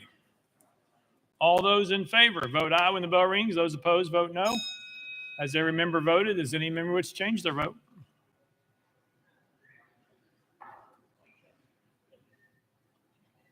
Ms. Clerk, please take the vote. Aye, 21, 73 nays. Amendment number 3 fails. Next amendment, Ms. Clerk. House Amendment 4 by Representative Powell. Mr. Speaker, was timely filed. Representative Powell, you're recognized. Thank you, Mr. Speaker. So this amendment removes Nashville, Davidson County, and Shelby County from the bill. And let me tell you why this is important. It's important because Davidson County and Shelby County did the right thing. Unanimously. 36 members of my city council convened almost immediately after they witnessed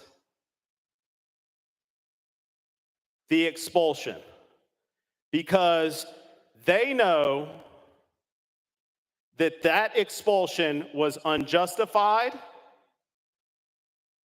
and uncalled for, and they immediately brought back Representative Jones. Shelby County, their commission voted unanimously to bring back my colleague, Justin Pearson. I watched literally thousands of people walk from my courthouse steps here in Nashville with Representative Jones to these front steps to see him come back, to make sure that he was reinstated. I think Representative Pearson brought half of his district from Memphis up here to witness him being brought back to this General Assembly. What does that say? When I listened to this bill in committee, I heard the sponsor, before he closed and before the question was called, and I didn't get to ask any questions of the sponsor of the bill, he said that this had never been done before. This had never been done before. If it's never been done before, then why was Representative Pearson and Representative Jones reinstated by their legislative bodies? I'll tell you why. Because it's constitutional, unlike this bill. My communities in my city, they have shown that they will do the right thing. They will rise up. They will stand up.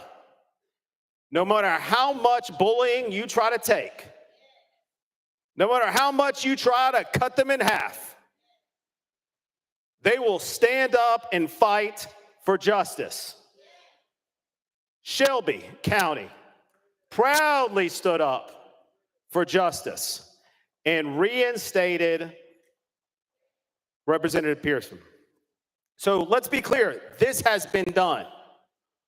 What we're seeking to do is a vast departure from precedent that we all watched ourselves. Every single member in here saw that. We're all sitting in our seats, with the exception of my one colleague from Davidson County. Everyone else was here and witnessed that. So this has been done. So my communities are doing the right thing. If you want to say that, the rest of you in your communities, you don't trust them to do the right thing, if you don't trust your communities, then you should vote for this obnoxious bill. But our communities, we believe in due process. We believe in the 14th Amendment. We believe in justice. We believe that action needs to be taken, and when it's not, we want our voices to be heard. I am asking you to stand with me and stand with these two proud places in our state that have already shown that their legislative bodies will do the right thing, and they'll do it again, and they'll do it again, and they'll do it again. And if this bill passes, they'll do it again, and they'll have standing to prove that this is unconstitutional. With that, I move adoption. Representative Powell moves adoption of amendment number 4. It's properly seconded. Any discussion on the amendment? Speaker Pro Tem Marsh, you're recognized. Thank you, Mr. Speaker. I move previous question on this amendment. Previous question has been called on the amendment. Is there objection? There's objection. We're on the board. All those in favor of previous question vote aye when the bell rings. Those opposed vote no. Has every member voted? Does any member wish to change their vote?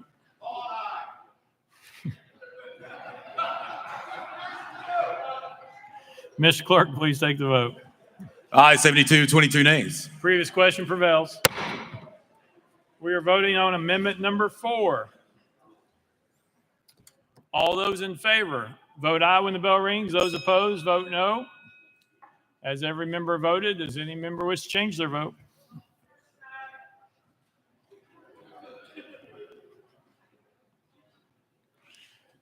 Ms. Clerk, take the vote. Ayes 23, 70 nays. Amendment number 4 fails. Next amendment, Mr. Clerk. Mr. Speaker, no further amendments.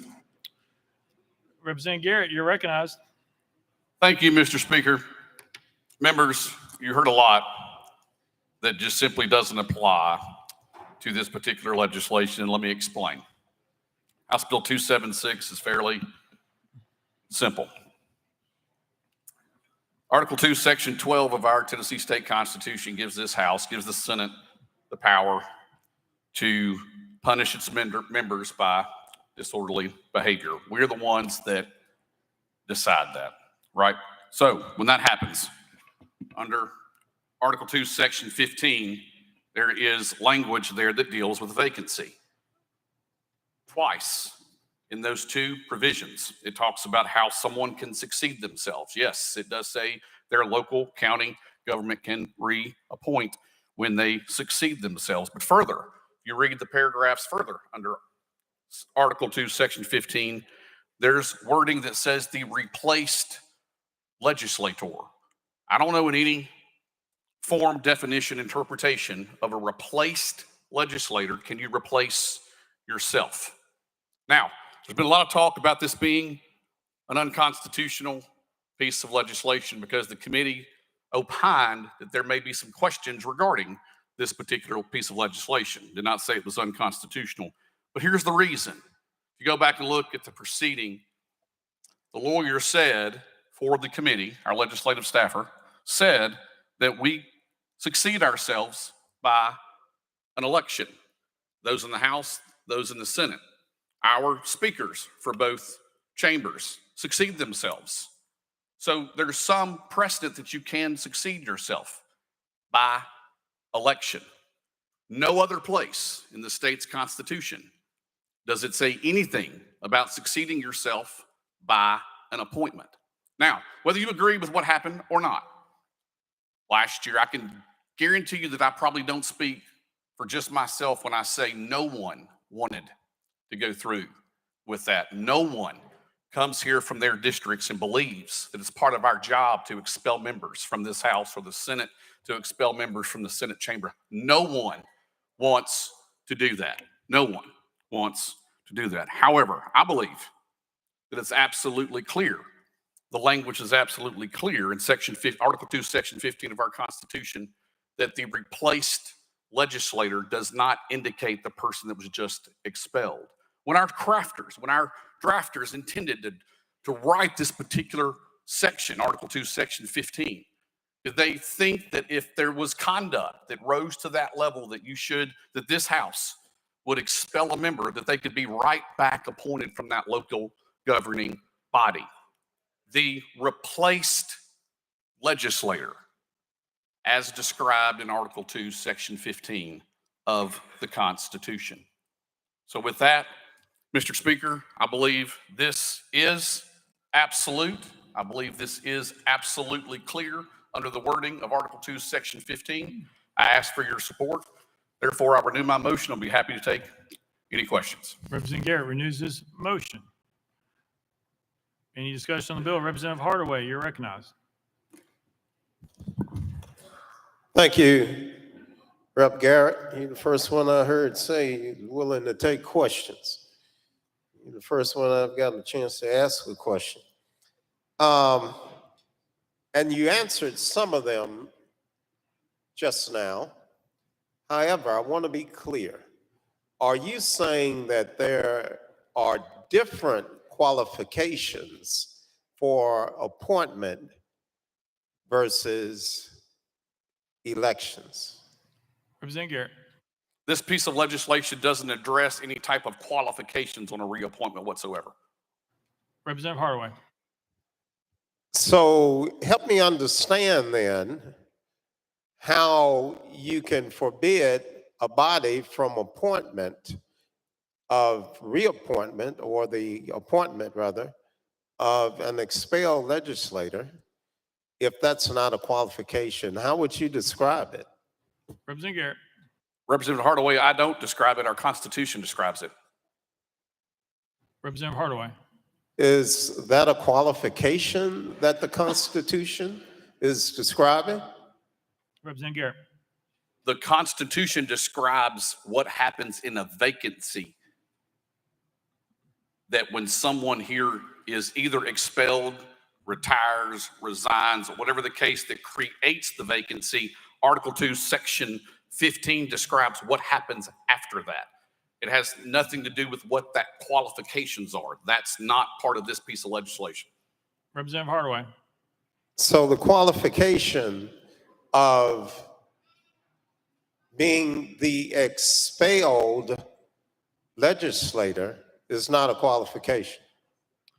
Representative Garrett. The Constitution, if you interpret an expelled member, that is the disqualification from them being able to hold the seat they're currently in.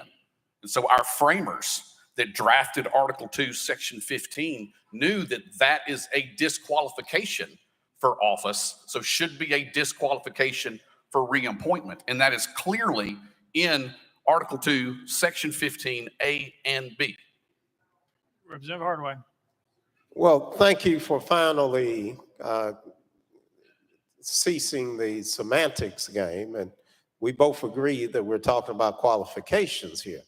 So I'm trying to figure out how you reconcile what everyone I've spoken to, including the legislative legal staff, has said that this is not just constitutionally suspect, but is blatantly unconstitutional.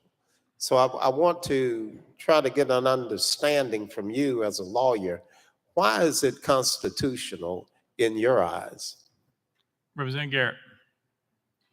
Article 2, Section 15. If you read the wording of Article 2, Section 15, as I just described as I was explaining the bill, our framers did not intend that someone that gets 2/3 of the vote for disorderly conduct that's expelled from this House or expelled from the Senate chamber would be considered replacing themselves. Because it says, one, that they cannot succeed themselves, and two, the body that's appointing them has to appoint a replaced legislator.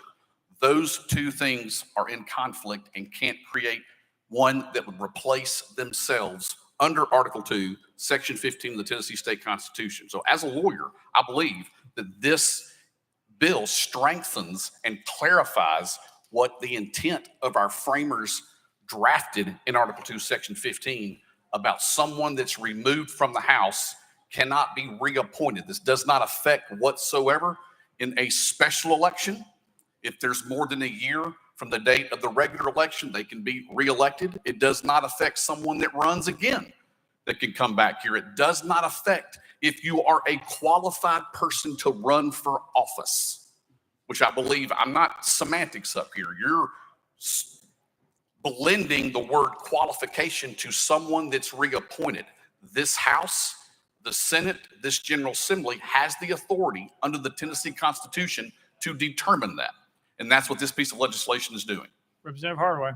Well, thank you for the few seconds to disagree with you. Representative Garrett. Nope. Representative Todd. Thank you, Mr. Speaker. I move previous question on the bill. Previous question, there's objection. We're voting on previous question. All those in favor of previous question, vote aye when the bell rings. Those opposed, vote no. Has every member voted? Does any member wish to change their vote? Mr. Clerk, please take the vote. Ayes 72, 22 nays. Previous question prevails. We are voting. All those in favor of House Bill. Representative Powell, Parliamentary Inquiry.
Ms. Clerk.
Hey, Daniel,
Mr. Clerk. Mr. Speaker, we've had several parliamentary inquiries. Representative Powell approached the well and asked about Article 2, Section 12 of the Constitution. That section was provided to him. Representative Jones asked, is there a process for ruling the speaker out of order for consistently not being recognized? The answer is no. Is another question for Representative Jones, is there a process to appeal the speaker for not being recognized, consistently being recognized to speak? The answer is no.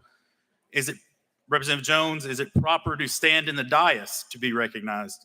The answer is no. Our rules state that a member should seek recognition from their desk, and that the speaker in all cases shall name the member who shall speak first.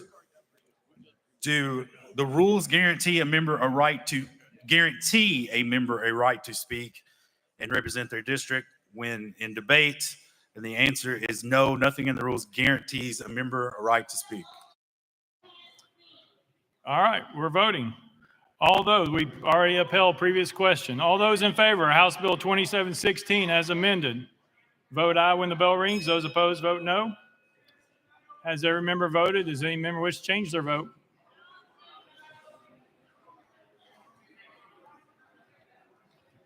Mr. Clerk, please take the vote.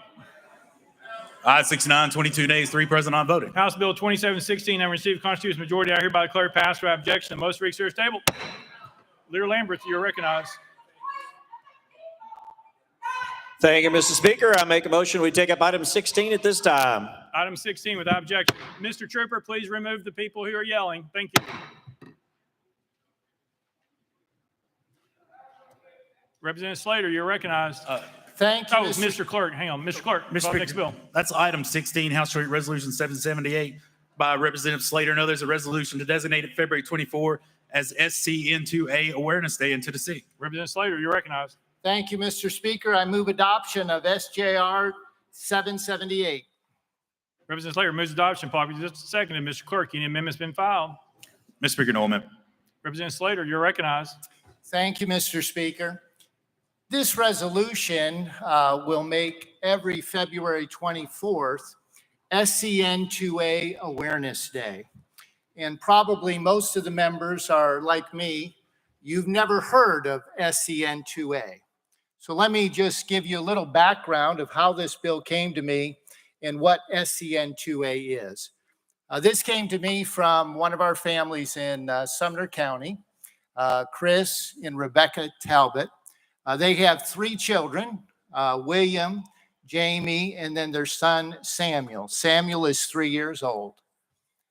They noticed when Samuel got to the age where he should be speaking a little bit, that it seemed a little bit that there was some developmental delays. And so fortunately, because they live in Tennessee, they received a correct diagnosis of what Samuel's condition is, and it has to do with SCN2A.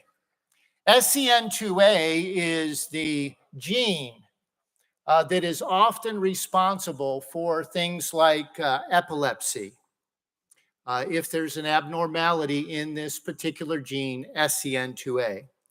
Sometimes it causes autism and other developmental delays. This is very new in the medical community, and though I can't speak to medicine and to research in this area, I can speak on behalf of the Talbot family in recognizing that when individuals are diagnosed with an abnormality in this particular gene, SCN2A, that it is beneficial for them. For example, the Talbot family, their insurance company has been able, because of this diagnosis, proper diagnosis, their insurance company covers some therapy for Samuel. Right now, Samuel is nonverbal. They don't know if he ever will be verbal, but they're getting early therapy and research continues. As in many other areas in this state, Tennessee, or in this country, Tennessee is leading the way. In fact, there's tremendous research that is taking place at St. Jude's and also Vanderbilt University Medical Center. And so we're thankful for the research and for the Genome Project that brought about recognizing where some of these difficulties come from. I suspect that probably each one of us, among the 70,000 people that we represent, there probably is someone who would benefit from a proper diagnosis.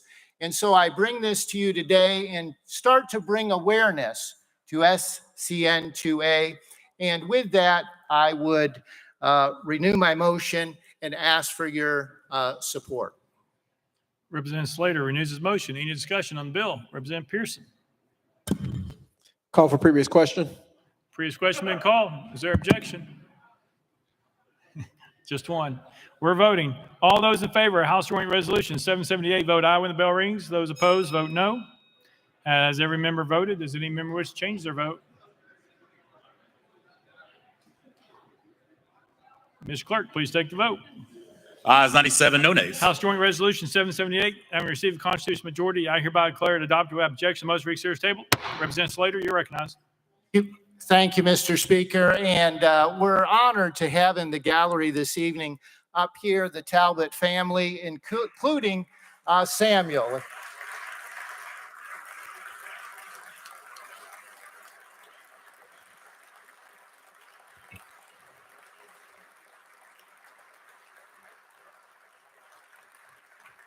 Thank you, Mr. Speaker. Call the next bill, Mr. Clerk. Mr. Speaker, that brings the body back to item 6, House Bill 1719 by Representative Gillespie. Representative Gillespie at your desk. Thank you, Mr. Speaker. I request this bill to be rolled to the next available calendar on Thursday. Without objection, rolled. Call the next bill, Mr. Clerk. House Bill 1679 by Representative Martin and others relative to the number of dental hygienists supervised by dentists. Mr. Speaker, the Senate bill is on the desk. Representative Martin, you're recognized. Thank you, Mr. Speaker. I move to substitute and conform to Senate Bill 2075. Representative Martin moves to substitute and conform Senate Bill 2075, probably seconded without objection. So ordered. Representative Martin. Thank you, Mr. Speaker. I move passage of Senate Bill 2075 on third and final consideration. Representative Martin moves passage of Senate Bill 2075 on third and final consideration, probably seconded. Ms. Clerk, call First Amendment. House Health Committee Amendment number 1, Mr. Speaker, it's similar to Senate Amendment number 1. Chairman Terry, you're recognized. Thank you, Mr. Speaker. Move to withdraw. Without objection, amendment number 1 withdrawn. Next amendment, Mr. Clerk. Mr. Speaker, no further amendments. Let journal reflect. Representative Harris is excused. Representative Martin, you're recognized. Thank you, Mr. Speaker. This amendment to this legislation, this amends this legislation, will expand access to dental care by increasing the number of dental hygienists that can be supervised by a dentist. This is something that does not affect private practice dentists, but is something that is going to be helpful in some of our rural and underserved communities where a dentist will be able to supervise not just 3, but 5 dental hygienists in some of our health departments and health clinics across the state. And with that, I renew my motion. Representative Martin renews his motion. Any discussion on the bill? Representative Boyd, you're recognized. Thank you, Mr. Speaker. I move previous question. Previous question been called. Is there objection? Seeing none, we're voting. All those in favor of Senate Bill 2075 vote aye when the bell rings. Those opposed vote no. As every member voted, does any member wish to change their vote? Mr. Clerk, please take the vote. Ayes 94, no nays. Senate Bill 2075 and received a constitutional majority. Everybody declare passed without objection. Most reconsider table. Call the next bill, Mr. Clerk. House Joint Resolution 798 by Representative McCalman and others, a resolution relative to child and human trafficking. Representative McCalman, you're recognized. Thank you, Mr. Speaker. I move adoption of HJR 798. Representative McCalman moves adoption. Properly seconded. Mr. Clerk, any amendments been filed? Mr. Speaker, no amendments filed. Representative McCalman, you're recognized. Thank you, Mr. Speaker. Members, HJR 798 simply is an urging for the governor and our attorney general to work with the surrounding states to create a coalition and a network to track human trafficking data. And with that, I renew my motion. Representative McCalman renews his motion. Any discussion on the bill? Representative Warner. Thank you, Mr. Speaker. I move previous question. Previous question been called. Is there objection? Seeing none, we're voting. All those in favor of House Joint Resolution 798 vote aye when the bell rings. Those opposed vote no. As every member voted, does any member wish to change their vote?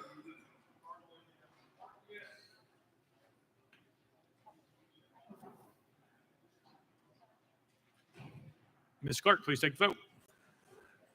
Ayes 94, no nays. House Joint Resolution 798, having received a constitutional majority, hereby declared adopted without objection. Most reconsider is tabled. Call the next bill, Mr. Clerk. House Joint Resolution 801 by Representative McCallum and others, a resolution relative to securing this nation's borders. Representative McCallum, you're recognized. Thank you, Mr. Speaker. I move adoption of HJR 801.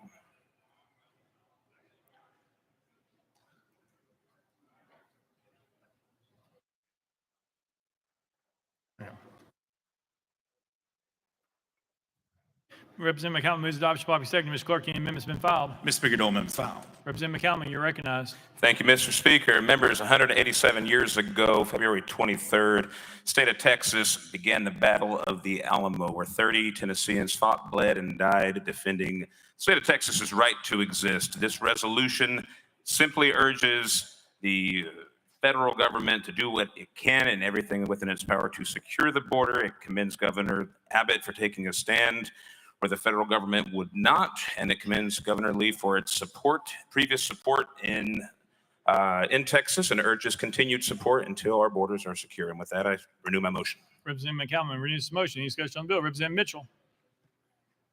Yeah, thank you, Mr. Speaker. So I'm just trying to figure out how do we solve this border crisis? Do you got any ideas? Representative McCallum. Sure, let's start with the wall, sir. Representative Mitchell. Well, I'm just looking. We had a border bill by Senator Lankford of Oklahoma. He brokered a deal that would give the president additional powers to shut down the border and do many things that, many people on your side of the aisle have been calling for. I think the Senate Republican leader was in favor of it. Many Republicans were in favor of it. But I think instead of a policy decision, the U.S. House of Representatives made a political decision and listened to someone who was under 91 indictments instead of following and solving a problem that we have at the border. We want to play politics with it. So were you in favor of that Senate bill that would help solve the problem? Send $20 billion to help solve the problem? Representative McCallum. That's an apples and oranges conversation, and quite frankly, I was not in support of that bill. I don't think it went nearly far enough to secure our borders. If I'm not mistaken, it allowed for 5,000 a day to come across illegally, not through the proper channels. That to me is 5,000 too many, sir. So no, I was not in favor of it. But both of you, let's stick to what this resolution does, if you don't mind. Representative Mitchell. Well, Mr. Speaker, when he puts in something calling people a failure, I think that's not sticking to policy. He's pointing out personalities in his resolution, and I take offense to that when the gentleman was trying to fix the problem, but people would rather play politics than solve a problem. And I think this resolution, if you weren't for that solution, and that was the best solution that's been brought forward in decades in Congress, and it was bipartisan, then we have a political problem. We have people playing politics instead of trying to solve a problem. So either we're looking to solve a problem in this country or we're looking for something to run on.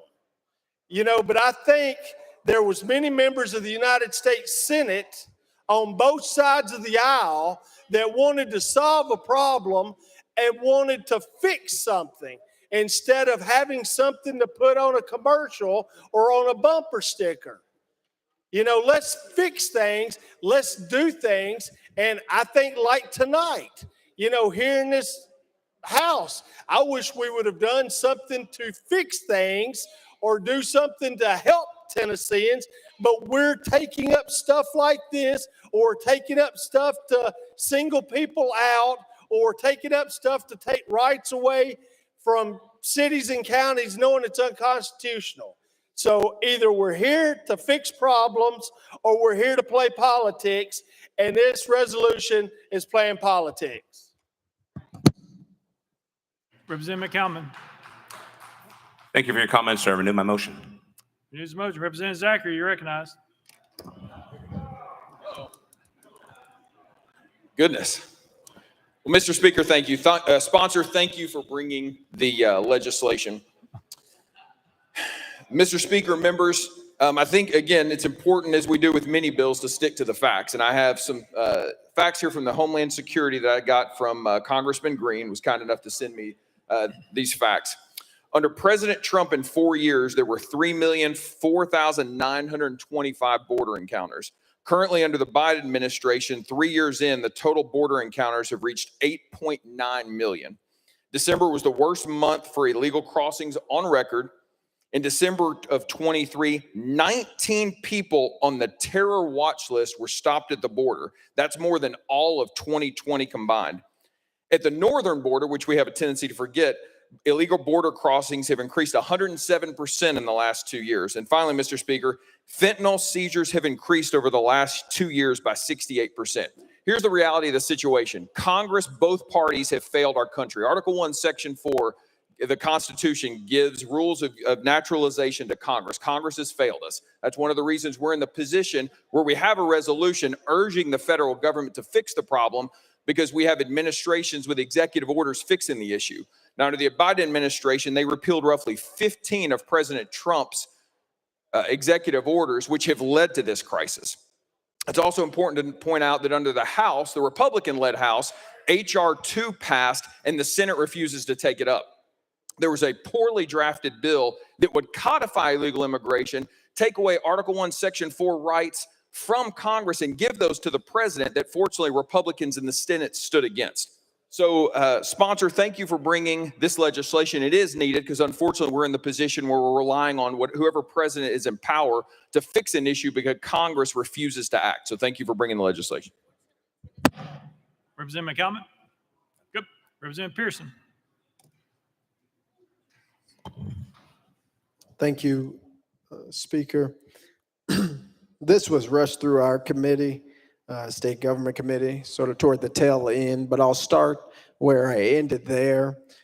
This legislation is xenophobic, it is racist, and it is harmful to undocumented people and immigrants in our communities. There are a couple of things you can read in this resolution that should give everyone pause, because it is political pandering and not seeking to address any real meaningful change. If, to my colleague's point, you really wanted to address this, you wouldn't be talking to the executive branch in the first place. You would reach out to your Congress people who you got documentation from, and you'd send a resolution to the U.S. Congress, the House, and the Senate there, and tell them that they need to fund the effective measures that would do what you're asking to be done, which include securing the border without removing the dignity of the people who are very oftentimes fleeing very dangerous circumstances as refugees. If this resolution was going to be effective, it would reach out to the people who fund the Department of Homeland Security. And just really quick, that's not the president, that's the United States Congress. So if this resolution was going to be effective and not a political pandering tool, it would address the people in positions of power, like the Speaker of the House of the United States Congress, and tell them they need to act in a more just way, instead of bringing legislation before the Tennessee General Assembly asking us to codify and support xenophobia and racism and separation and division of immigrants in our communities. How is it doing that? You wrote in this resolution, whereas the failed policies of the Biden administration have made every state a border state and have allowed more than 10 million illegal immigrants to cross into our country since the president took office, and whereas the border problem is the leading cause of the fentanyl crisis, which has caused and continues to cause death of countless victims, but you refuse to expand Medicaid in the state of Tennessee that would help rural communities in particular who are disproportionately dying from fentanyl overdoses, whereas the border is a conduit, you say, for enabling human trafficking, leading to the rape and death of countless women and children, whereas you say all these things without a single statistic other than political posturing and racism and xenophobia at the root of this legislation. This is the problem. Governor Greg Abbott is going in direct contradiction to the law. While carrying a banner of law and order, Governor Greg Abbott is violating the law. And you are telling us lawmakers who swore on Bibles and to the United States Constitution and the Tennessee State Constitution to support somebody who is breaking the law? This is pathetic.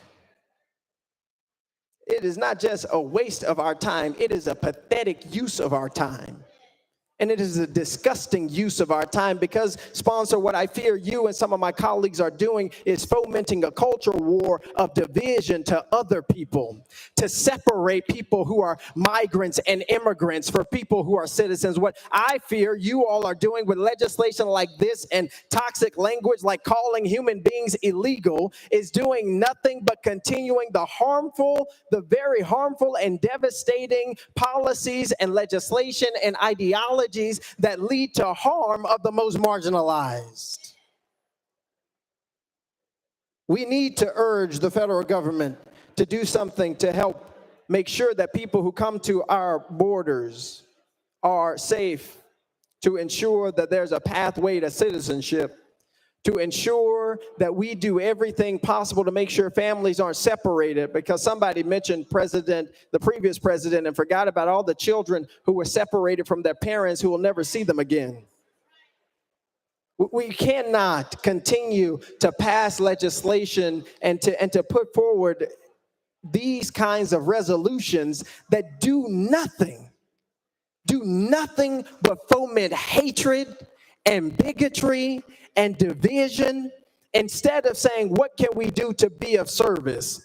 Like making sure we have things in multiple languages, welcoming the immigrant. That is the call of our faith and of our lives. This does not do that, so I'm voting no. Representative McCalman, you're recognized. Thank you for your comments. I renew my motion.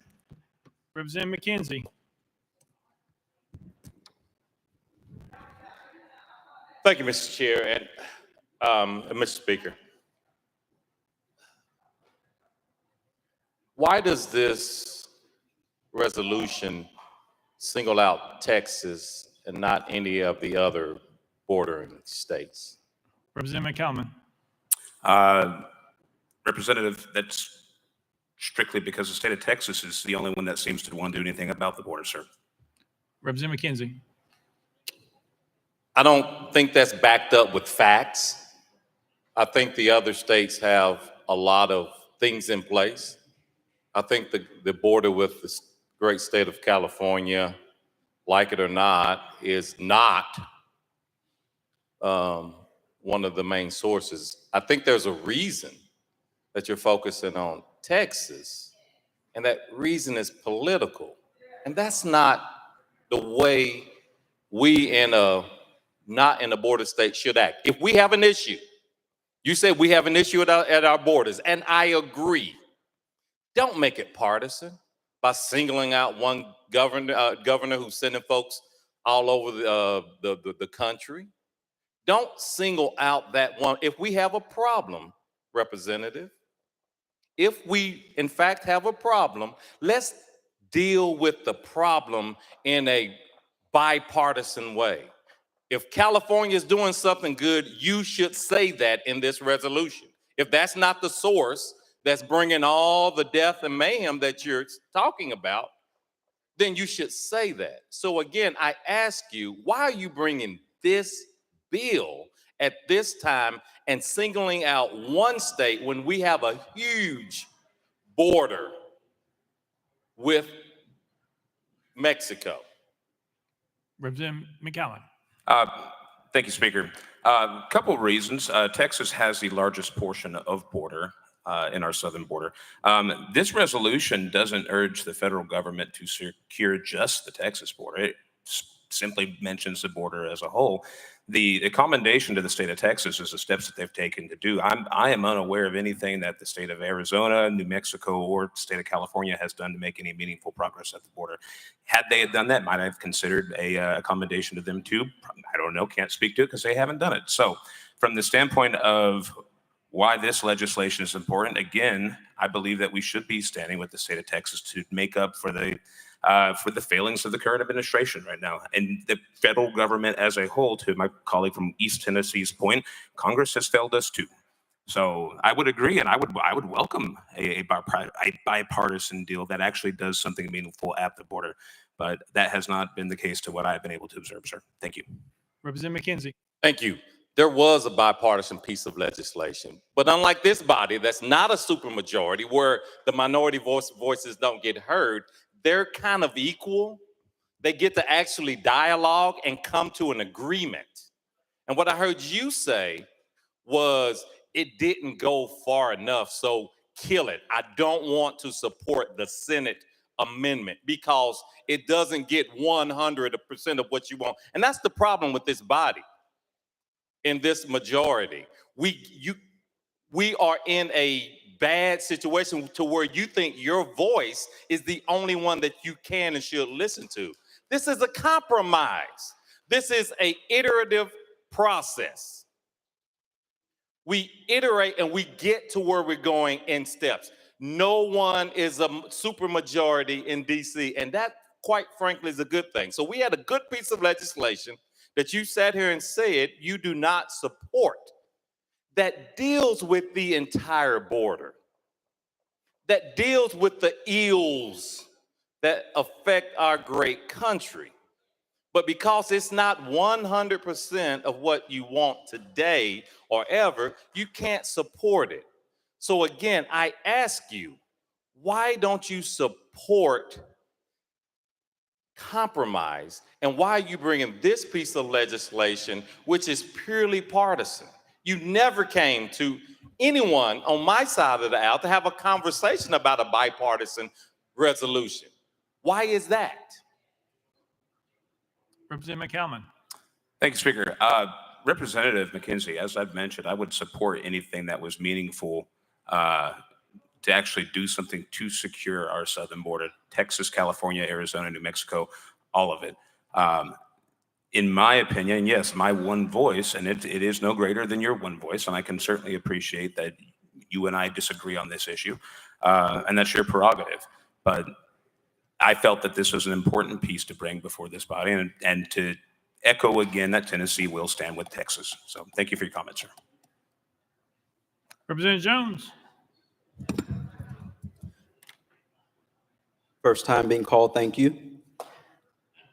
A couple weeks ago, I was walking a few blocks from the Capitol and was confronted by a neo-Nazi march of neo-Nazis holding swastikas just blocks from the Capitol.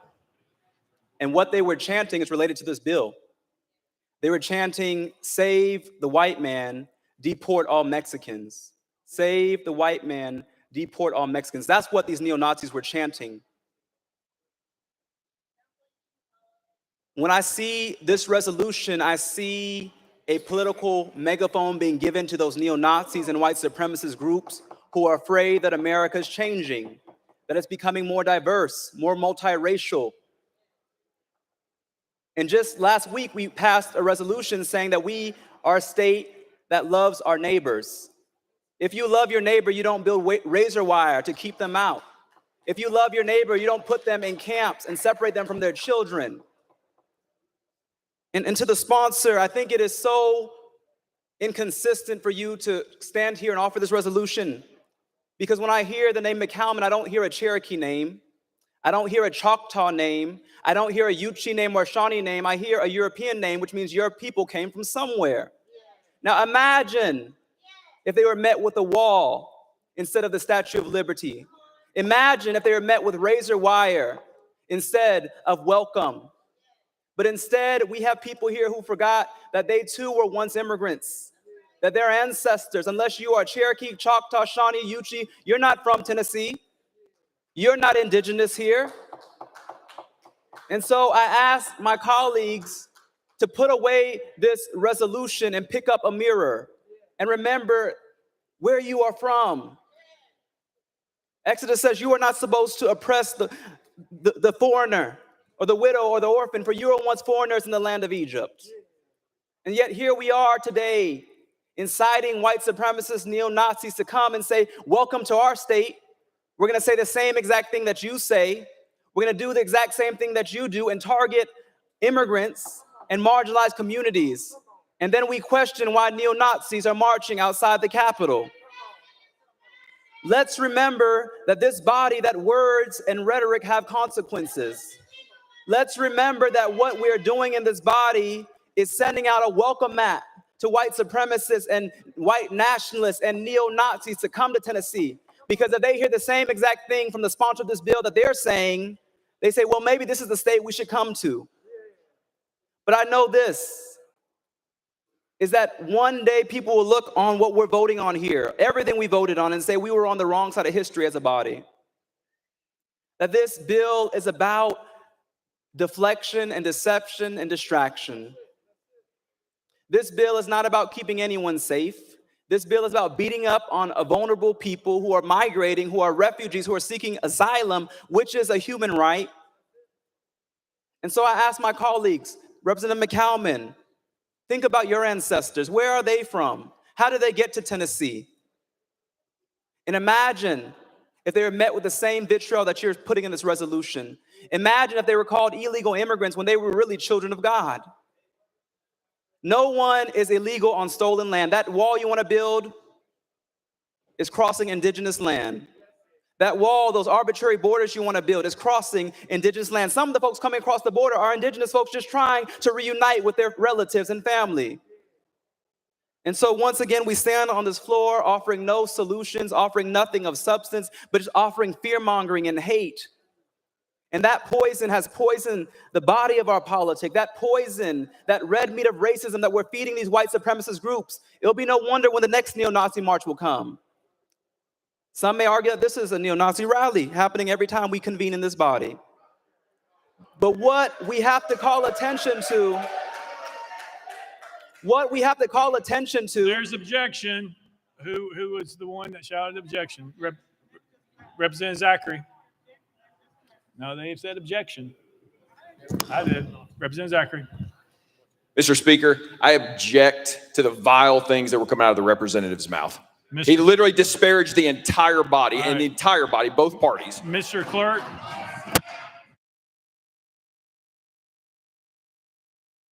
Are you calling the member to order under Rule 19, Representative Zachary? What did he ask?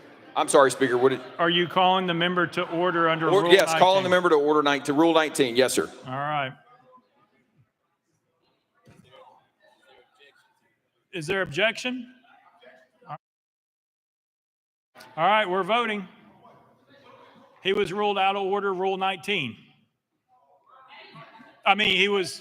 There was a call to order, rolled him out of order. The member stood up under Rule 19, rolled him out of order. We are voting on whether or not he was ruled out of order.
Mr. Clerk. Mr. Speaker, we have a parliamentary inquiry from Representative Parkinson. The question was, does an objection automatically fall under Rule 19? The answer is no. All right, so we are voting. An aye vote signals the member was out of order. A no vote signals he was. Shall the member proceed? Oh, shall the member proceed? If the yes vote means the member gets to proceed. Okay, I'm sorry. A yes vote means the member gets to proceed. A no vote means the member cannot proceed. All right, Mr. Clerk, take the vote.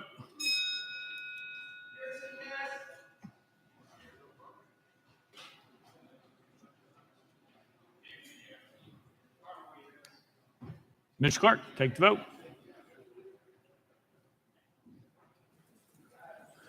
Ayes 20, 73 nays. Member shall not proceed. Representative Powell, you're recognized. Thank you, Mr. Speaker. Just back to this resolution. I was going to ask the member, and I know we're running late tonight, but just a very simple whereas or amendment, if he would consider. And where I'm going with this is the Supreme Court has recently ruled what Texas is doing by putting up the barbed wire is a violation and that it needs to be removed. And as a result of that, the state of Texas continues to resist what the Supreme Court has decided. And so I was just going to simply ask the sponsor, and look, our district share a border, ironically, so I hope he'd consider this friendly, is if he would add a whereas clause to support the Supreme Court decision as the law of this land. I mean, look, there are a lot of cases that have been ruled by the Supreme Court that I am displeased with, I don't like a lot, specifically with this new Supreme Court makeup. But I would just ask this member if he would consider a friendly amendment to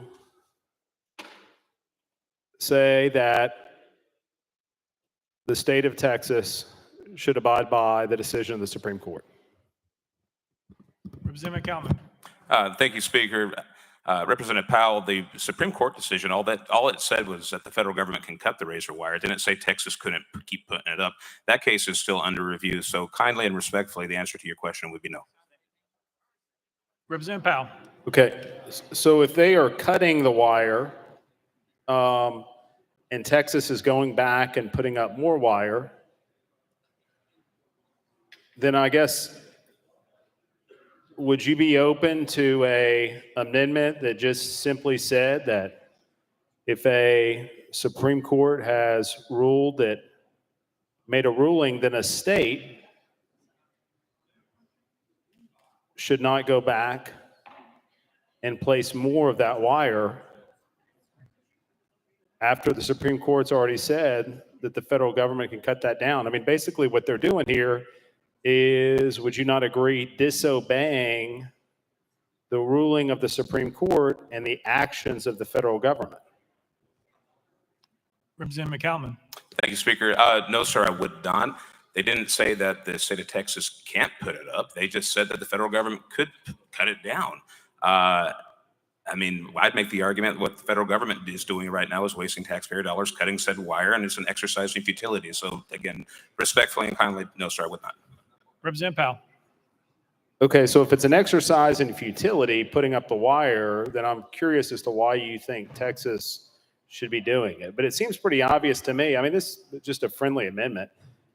Is, let's say that, again, we know clearly the Supreme Court has made this decision and the federal government is putting up more wire and Texas continues to cut it, then it's simply supporting Texas seems like to me, federal government, we're supporting some state that is refusing to accept a decision of the Supreme Court. And that's really the issue here. And so when we're, and this is a very serious thing, because we're sitting here saying that we support a state that is taking an action that is in direct violation of what the Supreme Court has ruled. I mean, this is a clear case. And I know there is a issue. I agree with my colleagues here who've talked about some of the different things that our president is trying to do and some of the things they've tried to do in the Senate. But I would just ask you simply, respectfully, sir, if you would just consider adding that simple language to say that we respect the decision of the Supreme Court. Representative McCalman. Thank you, Speaker. Representative, again, the case has not been decided. All the federal government, the ruling said is that the federal government can cut the wire. It said nothing about it being a violation for Texas to put it up. And with that, again, kindly and respectfully, sir, no, I would not entertain that motion for an amendment. Representative Williams. Thank you, Mr. Speaker. I move the previous question. Previous question been called. Is there objection? We're voting on previous question. All those in favor vote aye when the bell rings. Those opposed vote no.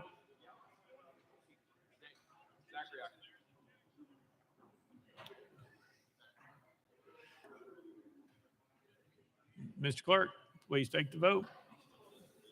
Aye, 75, 18 nays. Previous question prevails. Let journal reflect. Representative Freeman is excused. We're voting. All those in favor of House Joint Resolution 801, vote aye when the bell rings. Those opposed, vote no. Has every member voted? Does any member wish to change their vote?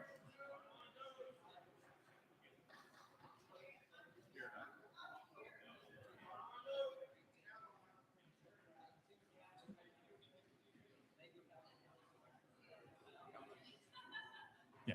Mr. Clerk, please take the vote. Aye, 74, 20 nays. House Joint Resolution 801 and received a constitutional majority. I hereby declare adopted without objection. The motion reconsider is tabled. Call up next bill, Mr. Clerk. House Bill 1837 by Chairman Rudd. Chairman Rudd, you're recognized. Oh. Chairman Rudd, you're recognized. Thank you, Mr. Speaker.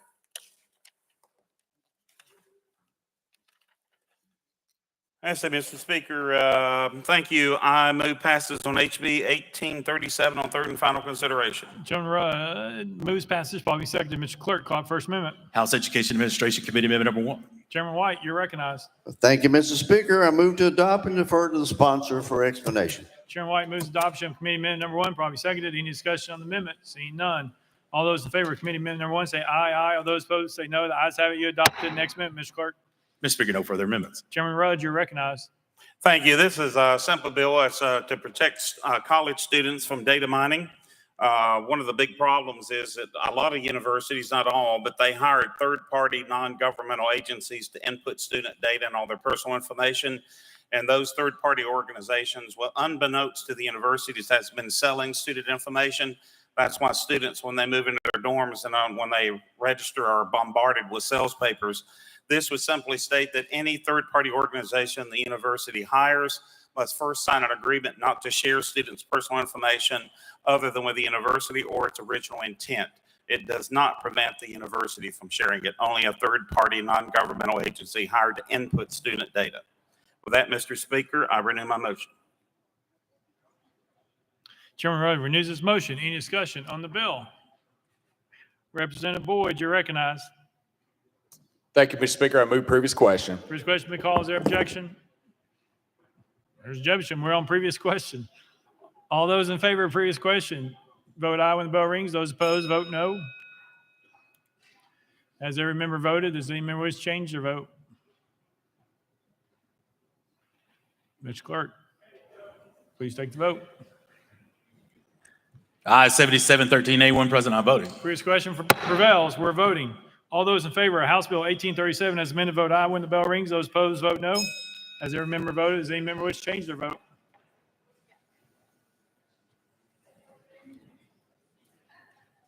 Mr. Clerk, please take the vote. Ayes 88, no nays, 3 present, not voting. House Bill 1837 having received a constitutional majority, I hereby declare passed without objection. Most reconsider table. Call up next bill, Mr. Clerk. House Bill 2294 by Chairman Rudd and others relative to absentee voting. Mr. Speaker, the Senate bill is on the desk. Chairman Rudd, you're recognized. Thank you, Mr. Speaker. I move to substitute and conform to Senate Bill 1967. Chairman Rudd moves to substitute and conform to Senate Bill 1967. Properly second without objection. So ordered. Chairman Rudd, you're recognized. Thank you, Mr. Speaker. What this bill does, it changes the absentee voting period. We had a problem that current law states that it's 7 days for an election. Certain people being 7 days for the election, by the time the absentees arrived, they weren't able to get it there by election day. There was an effort to move that out to 14 days. I thought that was excessive. I compromised and added 3 days to it to 10 days. That way it gives the county election commissions time to process all the absentee voter ballots that are sent in. And that's all it does. It adds 3 days to the deadline to give the election commissions more time to count the ballots. With that, Mr. Speaker, I renew my motion. Chairman Rudd renews his motion. I move passage to Senate Bill, I move passage to Senate Bill 1967 on third and final consideration. Chairman Rudd moves passage of Senate Bill 1967 on third and final consideration. Properly second. Mr. Clerk, call First Amendment. House Amendment 1 by Representative Powell. Mr. Speaker, it was timely filed. Representative Powell, you're recognized. Thank you, Mr. Speaker. So my amendment, and I'll be short on this, was really trying to fix something that many of us in here might not be aware of, which is a section of the code with regards to absentee ballot, which says that a person who is not an employee of an election commission commits a Class E felony if such person gives an application for an absentee ballot to any person. Also, a person who is not an employee of an election commission commits a Class A misdemeanor if such person gives an unsolicited request for application for absentee ballot to any person. So let's think about that. Your grandma is interested in voting absentee. You can't even give her an application to request a ballot to vote absentee in our code without it being a felony. Think about that. How many times are we asked by members in our community who are elders, have accessibility issues, and they need to vote absentee? But our code says we can't even give them an application. I want to be clear, an application, not the absentee ballot, an application to request an absentee ballot. That's a felony. And I want us all to think about all the things in our state that are listed as felony offenses. But simply giving someone this application, you might, in your own campaign, want to share this so that people know if they can't get out and vote, and send them a link to request an absentee ballot. And that would be a misdemeanor. I mean, this is a egregious part of our code that we need to fix. I do have a separate bill to address this, which I think is going to be a better remedy. But I appreciate your time at this late hour, because this is a very important issue, a felony, to give someone an application for an absentee ballot. So with that, I move to withdraw. Without objection, amendment number 1 withdrawn. Next amendment, Mr. Clerk. Mr. Speaker, no further amendment. Chairman Rudd, you're recognized.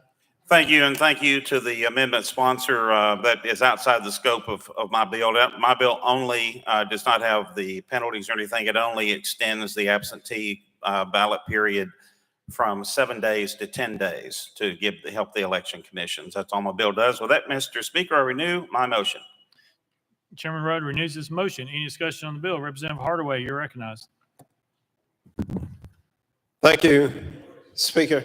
To the sponsor, currently, if you don't receive your absentee ballot as requested, or if you receive it late and you're not sure if it gets back to the election commission in a timely fashion, does this in any way inhibit you from voting at the polls, a contingency vote?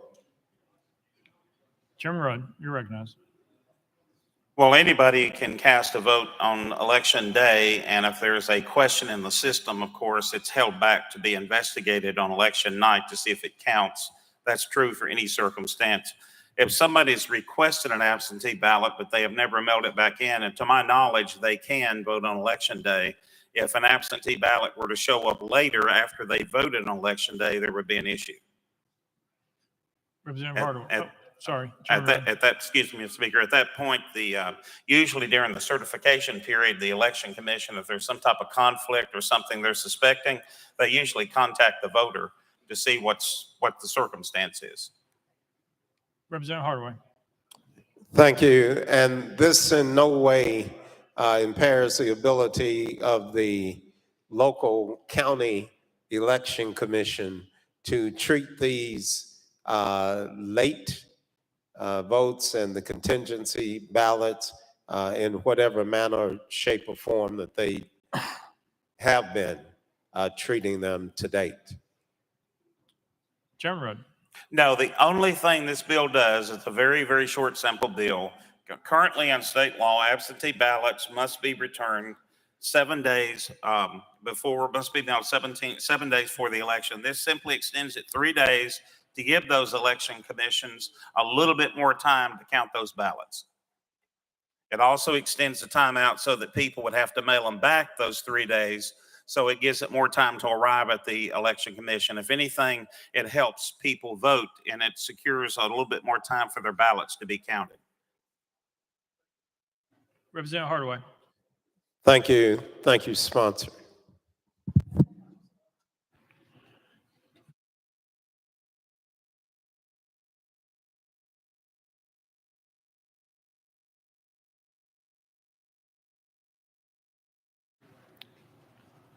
Chairman Rudd, anything? No, no, sir. Representative Travis, you're recognized. Thank you, Mr. Speaker. I move previous question. Previous question been called. Is there objection? There's objection. So we're on previous question. All those in favor of previous question, vote aye when the bell rings. Those opposed, vote no. Has every member voted? Does any member wish to change their vote? Mr. Clerk, take the vote. Aye, 74, 18 nays. Previous question prevails. We're voting. All those in favor of Senate Bill 1967 as amended, vote aye when the bell rings. Those opposed, vote no. Has every member voted? Does any member wish to change their vote?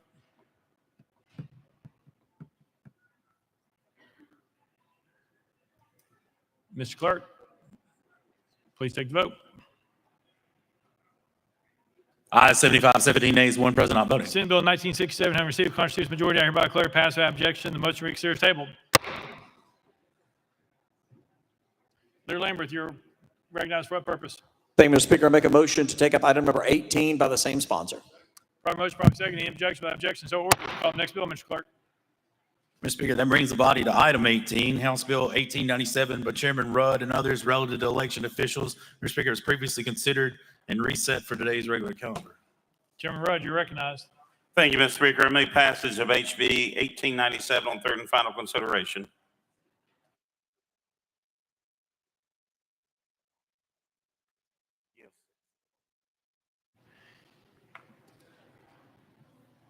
Chairman Rudd moves passage, properly seconded. Chairman Crawford, you're recognized. Thank you, Mr. Speaker. I move to reconsider our actions on amendment number 1. Without objection, reconsider our actions. Chairman Crawford. Thank you, Mr. Speaker. I move to withdraw amendment number 1. Amendment number 1 withdrawn without objection. So ordered. Next amendment, Ms. Clerk. Mr. Speaker, there's no further amendments. Chairman Rudd, you're recognized. Thank you, Mr. Speaker. What we did is the bill, seemed like everybody pretty much agreed that we need to apply the same ethical standards to an election administrator as the election commission members if they have a conflict of interest. But to the credit of several members, including Mr. McKenzie, plus myself, I felt that if an election was prolonged, an administrator being a full-time job should not be punished by not being paid. So that amendment was taken off. So now that if there is a conflict of an immediate family member, which is important for them not to oversee that election, they would still be paid. With that, Mr. Speaker, renew my motion. Chairman Rudd renews his motion. Any discussion on the bill? Representative Grills. Thank you, Mr. Speaker. I move a previous question. Previous question been called. Any objection? Seeing none, we are voting. All those in favor of House Bill 1897, vote aye when the bell rings. Those opposed, vote no. Has every member voted? Does any member wish to change their vote? Mr. Clerk, please take the vote. Ayes 87, 4 nays, 1 present, not voting. House Bill 1897 has received constitutional majority. Everybody declare passed without objection. Motion reconsiders table. Leader Lambert, for what purpose? Thank you, Mr. Speaker. After intense pressure from the gentleman from Williamson County, I make a motion to take up item number 13. It's proper motion, probably seconded without objection. So ordered. Call up next bill, Mr. Clerk. Item 13, House Bill 1651 by Chairman Whitson and others relative to charitable gaming. Chairman Whitson, you are recognized. Thank you, Mr. Speaker. I move passage of House Bill 1651 on third and final consideration. Chairman Whitson moves passage, probably seconded. Mr. Clerk, call up First Amendment. House Finance, Ways and Means Committee Amendment number 1. Chair Lady Hazelwood, you're recognized. Thank you, Mr. Speaker. I move to adopt and I defer to the sponsor for an explanation. Chair Lady Hazelwood moves adoption of Committee Amendment number 1, probably seconded. Any discussion on amendment? Seeing none, all those in favor of Committee Amendment number 1 say aye, aye. All those opposed say no. The ayes have it. You adopted. Next amendment, Mr. Clerk. Mr. Speaker, no further amendments. Chairman Whitson, you're recognized. Thank you, Mr. Speaker. House Bill 1651, this legislation will temporarily open the application window to allow community organizations the opportunity to have their charitable events applications reviewed and considered for approval by the Secretary of State. With that, Mr. Speaker, I renew my motion. Chairman Whitson renews his motion. Any discussion on the bill? Representative Warner. Thank you, Mr. Speaker. I move previous question. Previous question been called. Is there objection? Seeing none.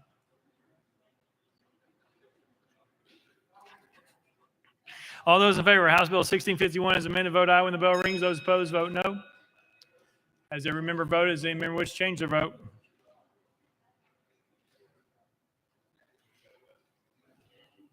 Mr. Clerk, please take the vote.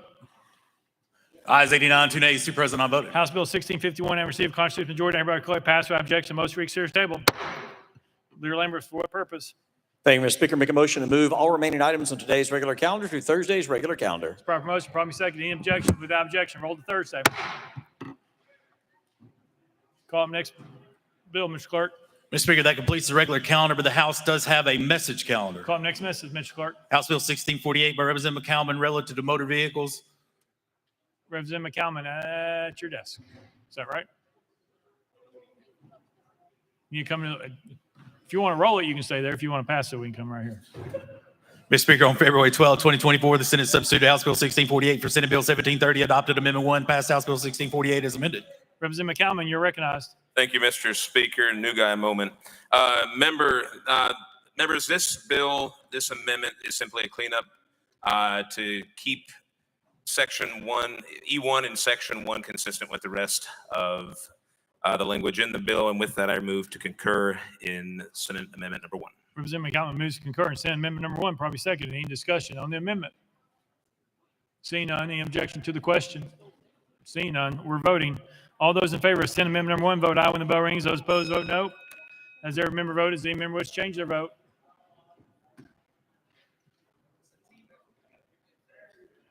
Paradigm. Mr. Clerk, please take the vote. Ayes 91, one nay. Senate Amendment number 1 having received a constitutional majority, everybody declare concurred in without objection. Motion to recess is tabled. Next message, Mr. Clerk. Mr. Speaker, that completes the message calendar. Next order, Mr. Clerk. Unfinished business. Unfinished business. Representative McKenzie, you recognize. Thank you, Mr. Speaker. I move that the rules be suspended for immediate introduction and consideration of House Joint Resolution 985. Mr. Clerk, read the caption. House Joint Resolution 985 by Representative McKenzie, a resolution to honor the memory of Robert J. Booker of Knoxville. You've heard the caption. Any objections? Without objection, the rules are suspended. Representative McKenzie. Thank you, Mr. Speaker. I move adoption of House Joint Resolution 985. Representative McKenzie moves adoption of House Joint Resolution 985. Properly seconded. Any objection to the question? Seeing none. All those in favor of House Joint Resolution 985 say aye. Aye. All those opposed say no. The ayes have it. I declare it adopted without objection. Most reconsider table. Pursuant to Rule 52, I name Representative Jernigan as the first prime sponsor of House Bill 465. Next order, Mr. Clerk. Announcements. Announcements. Representative Doggett.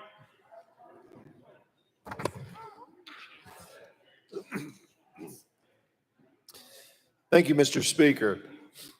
The Criminal Justice Subcommittee is announcing its final calendar on Tuesday, March the 26th. The last day to put bills on notice for this committee will be on Wednesday, March the 20th at 3:30 p.m. Thank you. Deputy Speaker Johnson.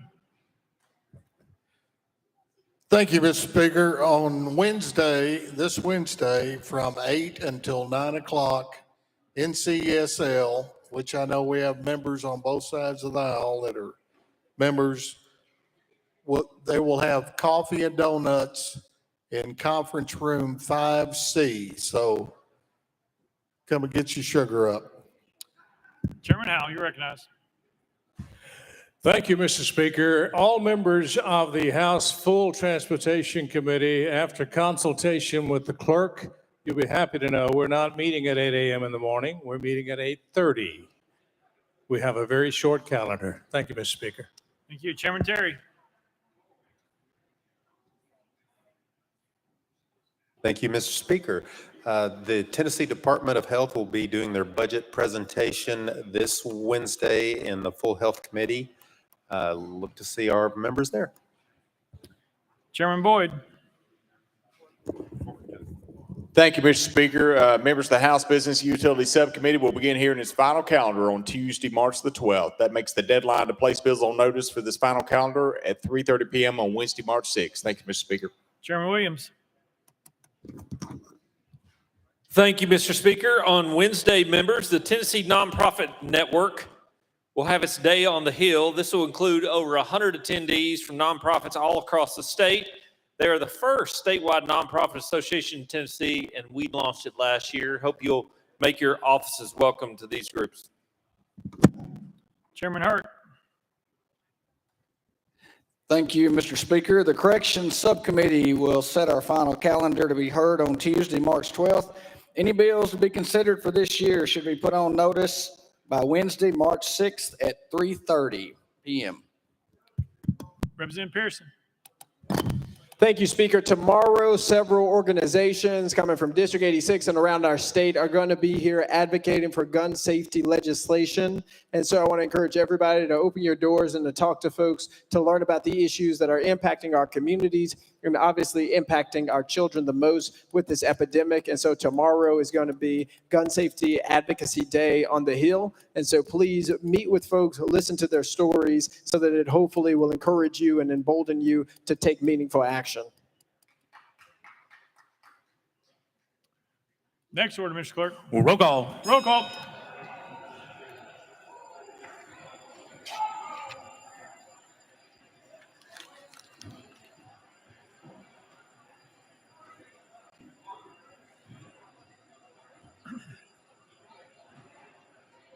Mr. Clerk, please take the roll.